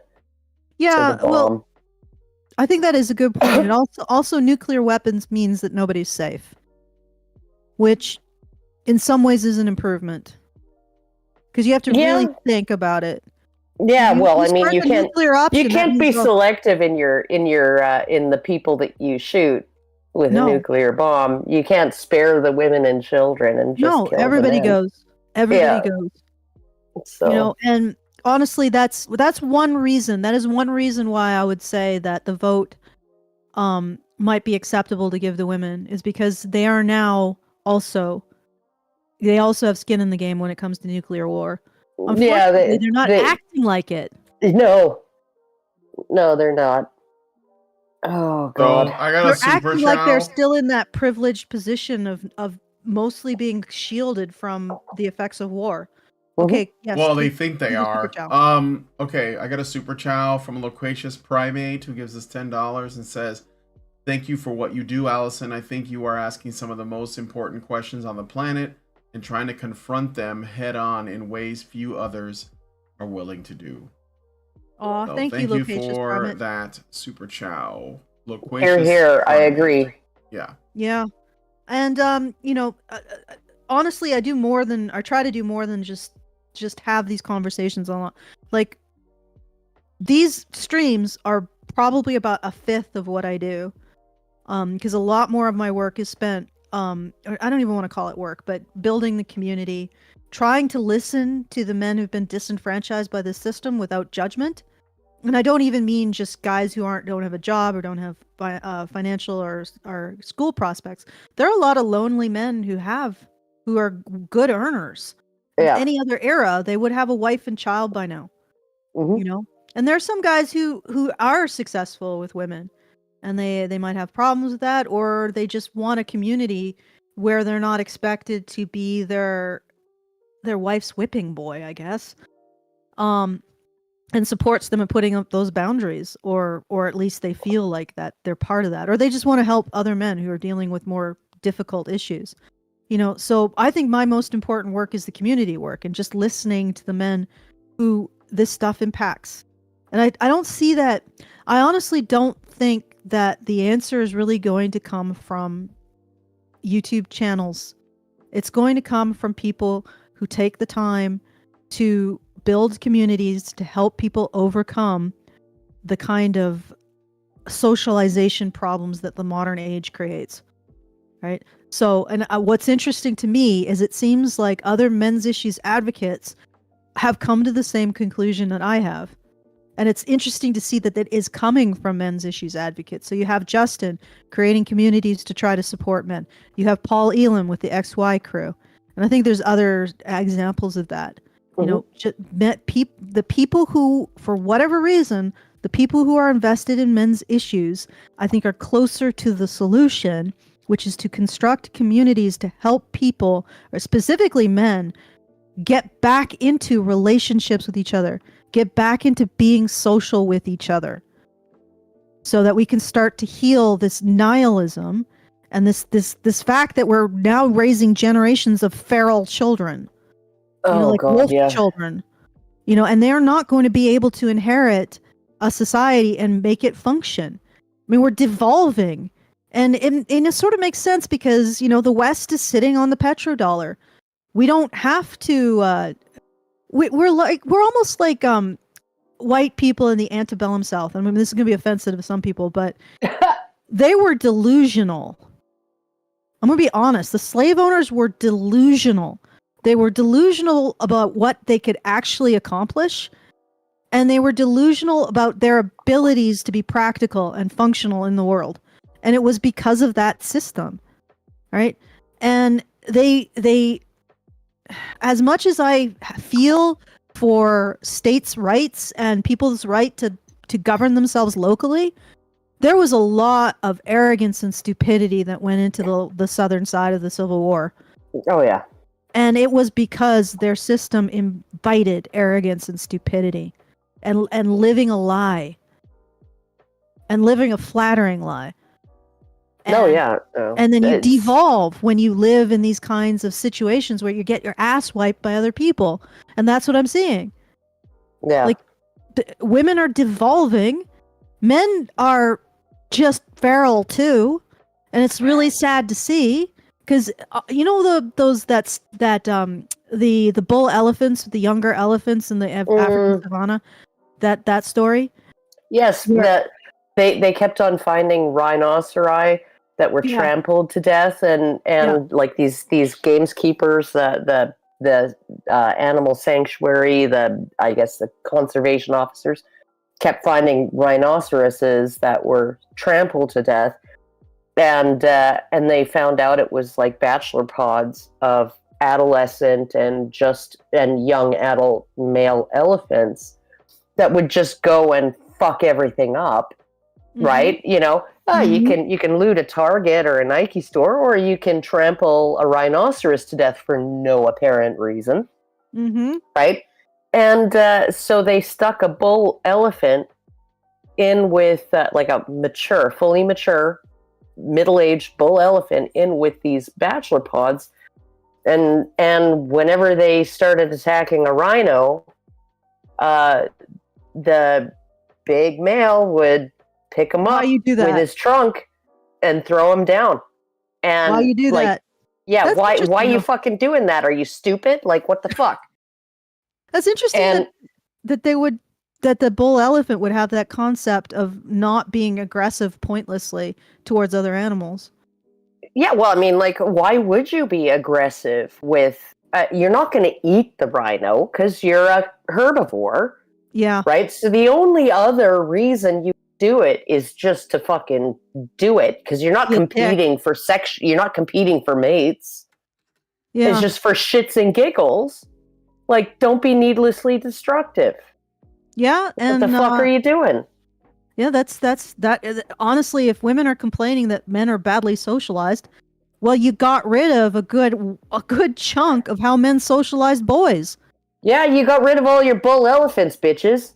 Yeah, what do you expect? You're going to have a bunch of feral young men. And you're lucky that they're just pacifying themselves with pornography and games. Like, everybody's freaking out about pornography and games. I'm like, yeah, it's better that than Genghis Khan, for God's sake. Yeah, like, or the adolescent young adult elephants. Or Antifa, or like raiding Footlockers, you know? Smash and grab at Nordstrom's, yeah. Yeah, exactly. So it's like you take away this huge portion of the ability of men to socialize each other, and you find that men are poorly socialized. Oh my God! Wow. Yeah, no, very, very strange how that happened. Very strange how that happened. Yeah, no, how could this have happened? Oh God! You know, like, this is common sense. There was a comment. I can feel Brian's tension, so I will be quick. There's a comment, I guess, about the previous Rantzerker where people were a little concerned about the fact we didn't get through much of the video. And they were talking about how, well, they're not failing because, when I say that this stuff is difficult that we talk about, I don't mean that it requires an IQ of 160 to understand it, because it doesn't. This is all very common sense. Almost everything we talk about is common sense. It should be easily accessible to anybody with an IQ of 90 or higher. Yeah. Right? Like, if you 85. If you can function in some capacity in our society, you should be able to understand what I'm saying and what we're saying. There should be no barrier of entry. Forrest Gump. In fact, I would imagine that people who are on the low end probably understand what we're saying better than people in the middle. Yeah. Oh, because it's so common sense. It's very simple, yes. but you know, when you're learned. When you're learned, there's just more things to have to unlearn to be able to accept it. Yeah. And we are working against, even though this is common sense, we are working against received identities. And people find it very difficult to let go. Men want to save women. Women want to be saved. And this is very primal. And to present a reality in which you have to question that gives a sense of people become humiliated when they have to question such fundamental aspects of themselves. They become humiliated and then become angry and they become fearful and they reject it. It has nothing to do with IQ. It has to do with your received identities as men and women and what we're saying about them, which is in some ways why conservatives might struggle with what we talk about, because we gotta look at that. We can't just say, well, let's blame men some more. You know, women want basically men to create another Earth so that they can fulfill their material desires, so that every woman can be in the top 10% of material consumption. Well, not every woman can be in the top 10% of material consumption, because then the top 10%, then you start out, you get like, okay, we need another Earth, so every woman can be in the top 10% of material consumption right now. And then every woman's in the top 10%. And then we're like, but I want to be in the top 10% of the top 10%. Okay, then we need another 10 Earths. Yeah. Okay? No, it's actually like, this is the OkCupid data really kind of made me understand how women process math. You know, at least on the spectrum of attractiveness and dating and stuff, you know, when basically, you know, they found a perfect bell curve, right? A perfectly normal bell curve for men who were rating women's attractiveness, right? On the website, on the dating site, right? Men found that the average woman was averagely attractive and that there were equal numbers of women below average and above average. Okay, excellent, right? Men could judge that. They understand the math, right? Women on that site rated 80% of men below average.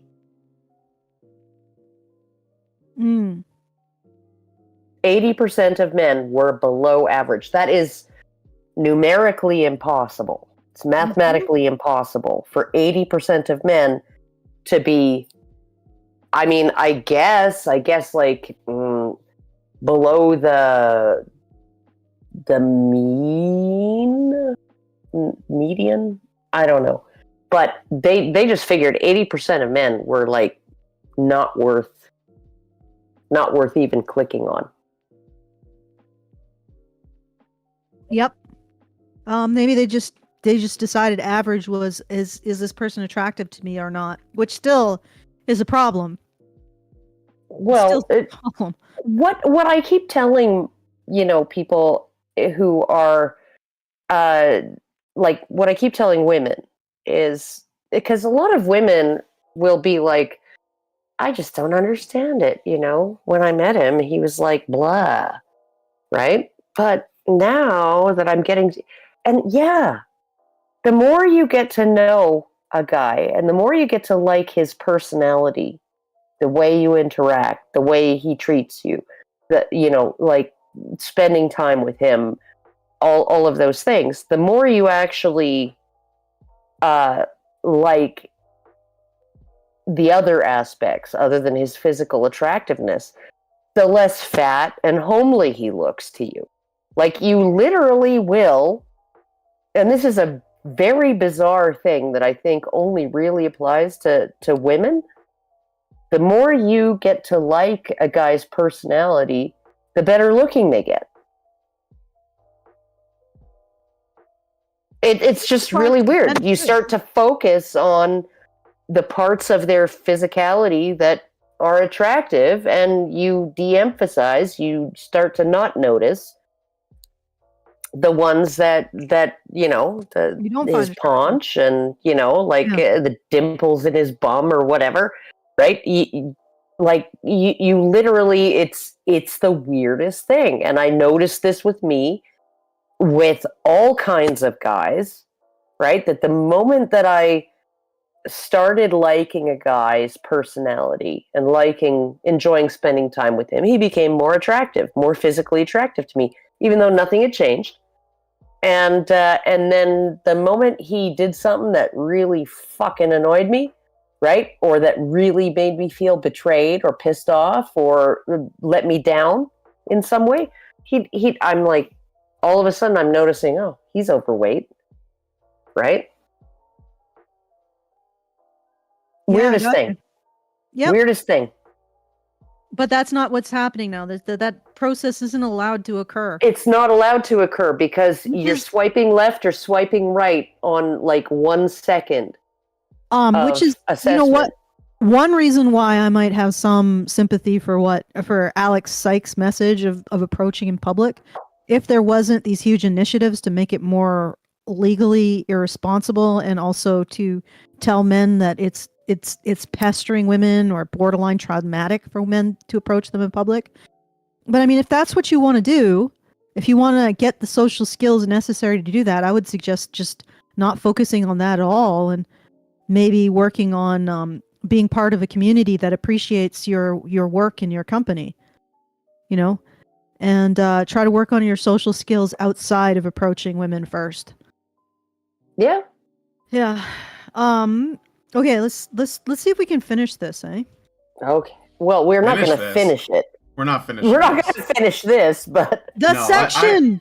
I have a show. Well, I don't know about that either, but I have a show. I set up a patron show because I got to do a certain number, and today is the best day for me to do one. So all right. I'll play a little bit more, but I got to do another show after this. So in terms of sort of like collective harm, I mean, there is a lot of work on things like discrimination law saying that if people are worried that you're going to sue them, this is a reason for them to not hire you in the first place. I think that there's definitely something going on there, and it's something to consider. In terms of whether sex discrimination law in general benefits women, though, on balance, it still might, but it's a benefit that is based upon deep injustice. Wow. Okay. Yeah. So the widespread litigious nature of women, especially being super vigilant for potential mistreatment in the workplace, could cause some employers to look at a woman and think, oh, she looks like she's got a good solicitor. Let's not hire her in case something occurs down the line. Yeah, I mean, I know Oh, yeah. I mean, so probably one of the best examples where I think it is true that women were hurt by Me Too specifically is there's a couple papers showing that mentorship crashed after Me Too. Yep, I've seen these. And that is obviously beneficial to women to go and get extra training from someone. But strikingly, the main feminist response to this was, "We will not tolerate this reaction. We will. It is totally ridiculous to go and penalize us because of this irrational fear that you might get sued, and we just need to go and tell men that this is not acceptable." And what was that scientist guy? The one with the nose hairs that looked like torpedoes. Oh.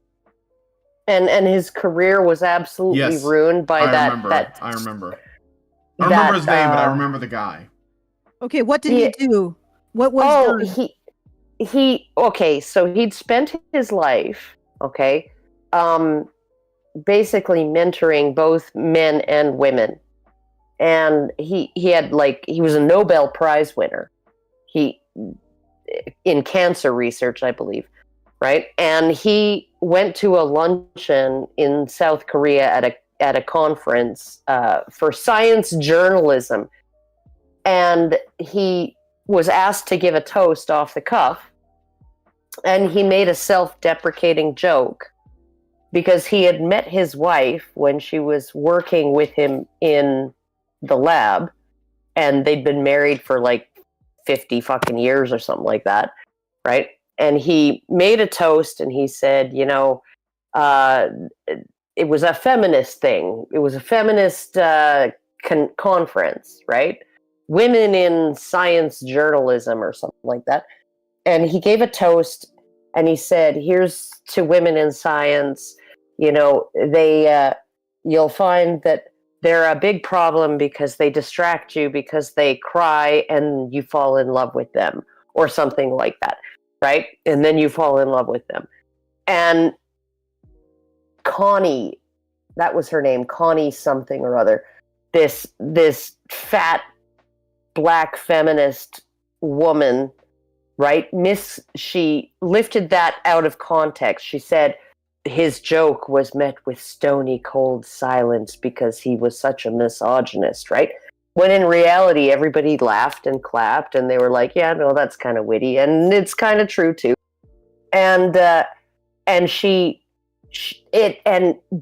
before he even got off the plane coming home, his wife had basically received his marching orders from King's College London, from all of his British, seats on I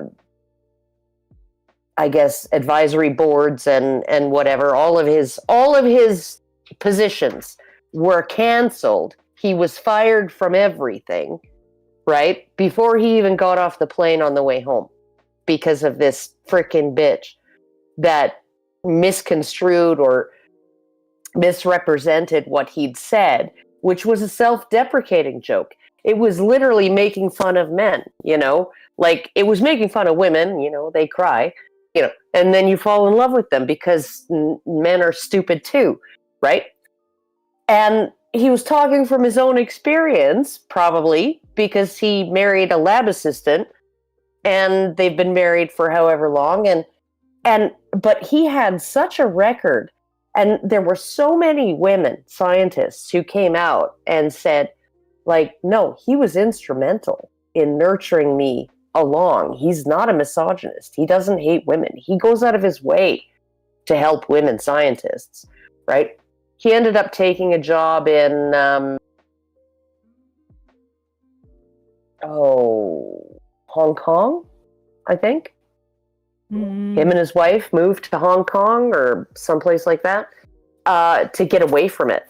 But because he was just totally freaking canceled via social media because of this stupid freaking feminist science reporter who'd actually falsified her resume.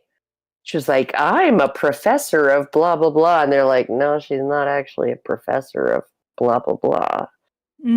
It's terrible. She was like a grifter who'd falsified her credentials and and it's just like I was looking at it, and I was Sir William Hunt.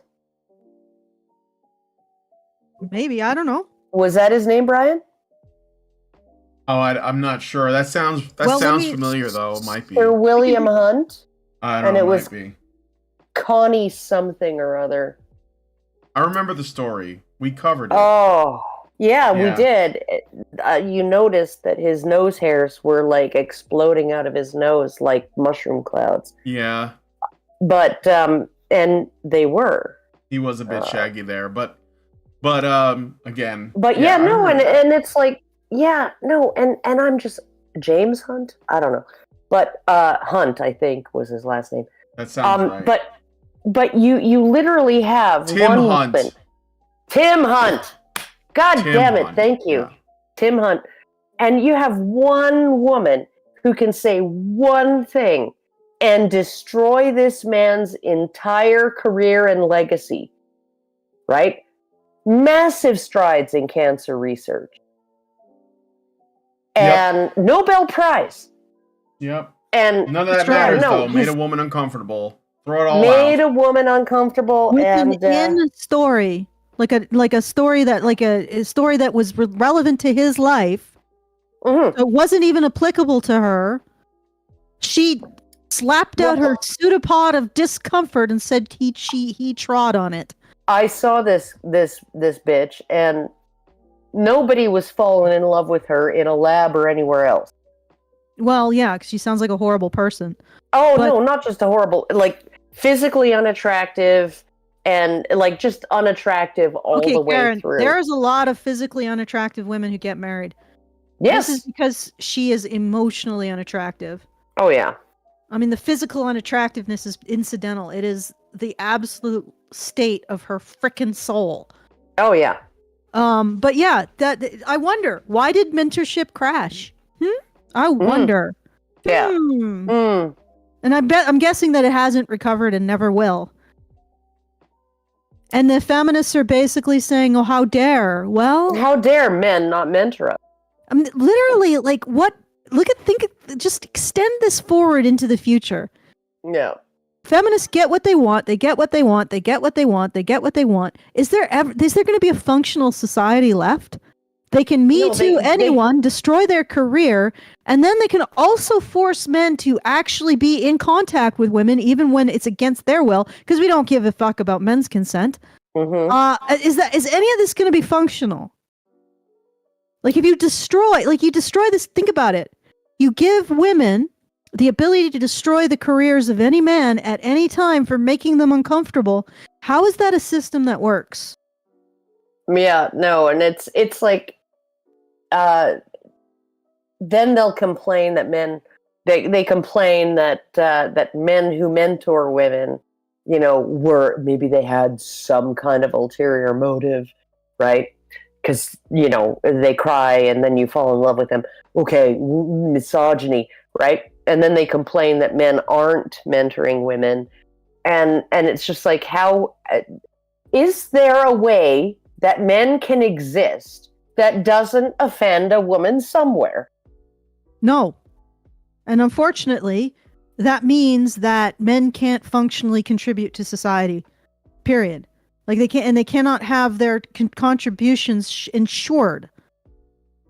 Right? And as long as women are involved and the funny thing is that if women could get over this need to manipulate using emotion, which but I think they're not going to, because I think that part of the reason why they're like this is because they're growing up without fathers. Well, they will, because they either get over it or there's going to be a hard reset, and the hard reset is going to be the zombie apocalypse, and then all the women will stay at base camp while the men go hunt zombies and find food. Except that right? Often the women will be like very happily doing laundry. They may be. That may be entirely true, but they'll inherit a society where the likelihood that they're going to be raped and enslaved goes from 0, which is Western society, to probably about 90%, which is the society after the hard reset. Nobody's going to be enjoying themselves. Nobody. So we don't want that. What we want is for women to stop this, to either say to themselves, we can't handle being in contact with men because we have this primitive attitude that we need to use our sexual purity. Like, I don't know what this woman was thinking, but it sounds like it's a sexual purity argument. Oh, my fair ears were offended. My virgin ears. Oh, my virgin ears. He had a reference to some. Okay, women, you can either have that, but you live in your own space in which that power is contained. In other words, you don't work with men, you don't go to school with men, you wear your abaya, you shut up and you live in the harem. Or you knock it off and you become a frickin' adult and we go on to a class 1 civilization. It's going to be either or here. Because this is unsustainable. Yeah, no, Okay. but the whole thing though is that we are actually devolving in terms of the fewer fathers there are in the home, girls reach menarche earlier. We're becoming more primitive. And that's truncates their development, right? Like feminists will say, oh, well, girls mature faster than boys, right? Girls mature earlier than boys. No, you don't want that. The reason why we have these giant brains of ours is because we extended our childhoods. Yep. Right? That we mature more slowly. That we extended our deadlines, right? Rather than truncated them. We're now in the process of truncating everybody's deadlines, right? So, keep those deadlines long. Okay, let's finish this because this is I can feel that you might be winding Brian's up getting like impatient. Kevin. All right. Well, like I Kevin got is winding up for I got a a Rumble rant. Okay. So I'm gonna read it real quick. Blave Kaiser, if I'm saying that right, gives us $5 and says, off topic, I remember when Brian was a giant animated talking doge towering over everyone else. So those were the days. I still have that, but I don't use it anymore. People complain. So, but thanks for remembering. It was amusing. I have the doge in my back what pocket. What you need is a what is it called? What is that style called? The 80s style. Oh, I don't know what you're talking about. The background, Vaporwave? you use it as the back. Yeah, vaporwave. You need a vaporwave doge. Oh, well, I mean, but I don't want to make that the whole brand. But thanks for remembering. You haven't seen the last of it, but I may have worked it into the gaming channel instead of this one because the gaming channel is a lot less serious. So, although this is still kind of silly. All right, so we can maybe continue this, or we can finish maybe this one section. Let's see if we can get. It's like 30 seconds. Can we do it? It's like maybe a minute. Okay, I'll play it. Well, this is a situation where they're going to totally agree and then probably keep doing what is not hire you in any case. Best for them, or it's not meant. Hiring is one where it's formal and so it's easier to litigate. But mentorship is informal, and anything informal is very hard to litigate unless you're going to have a system that just convicts people on an accusation, which I think is a lot of what feminists want to do.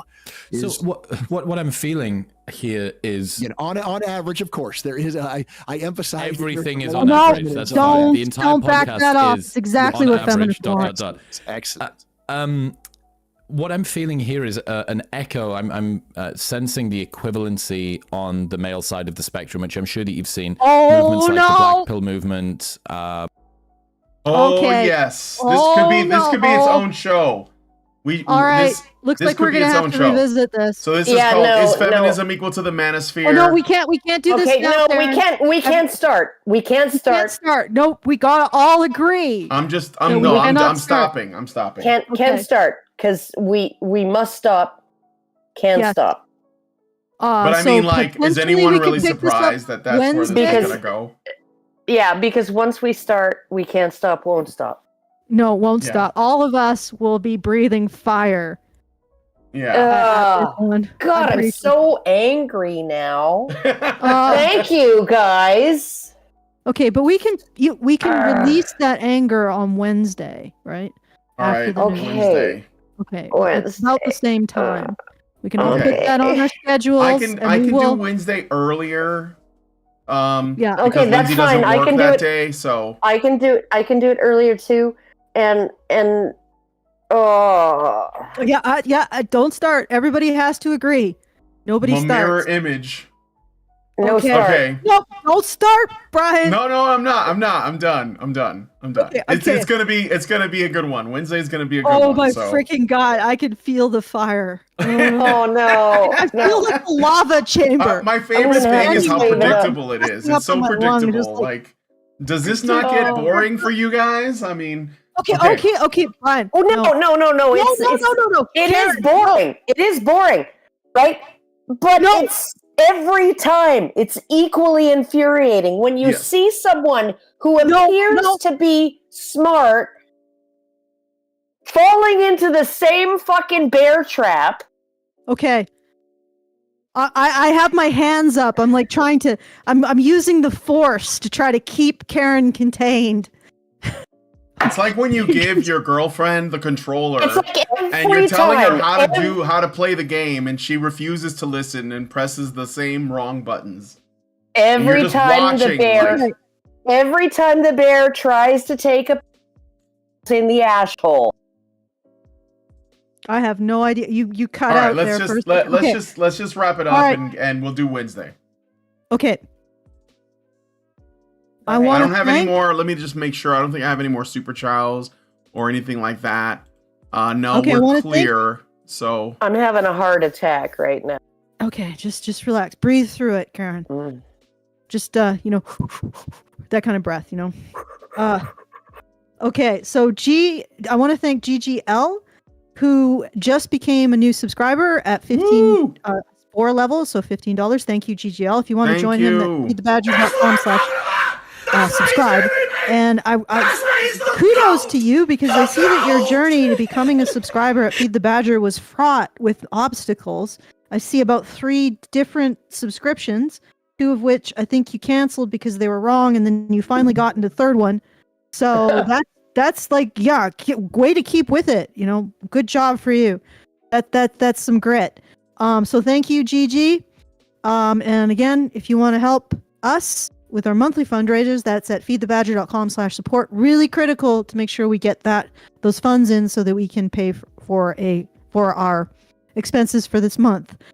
And if you want to send us a shout out at any time after the show is over, that is feedthebadger.com/justthetip. feedthebadger.com/justthetip. And we will most likely be dealing with that on when we pick this up and start the rage fest, shall we say? Yeah, where we give birth to the lava golem. Lava golem. Yeah. I like the sound of that. Okay, so Feed the Badger. As long as it isn't birthed the way lawyers are birthed, which is through the butthole. Feedthebadger.com/support to help us out for the month. Feedthebadger.com/justthetip to send us a message. And back to you, Brian. All right. Well, if you guys like this video, please hit like, subscribe if you're not already subscribed, hit the bell for notifications, leave us a comment.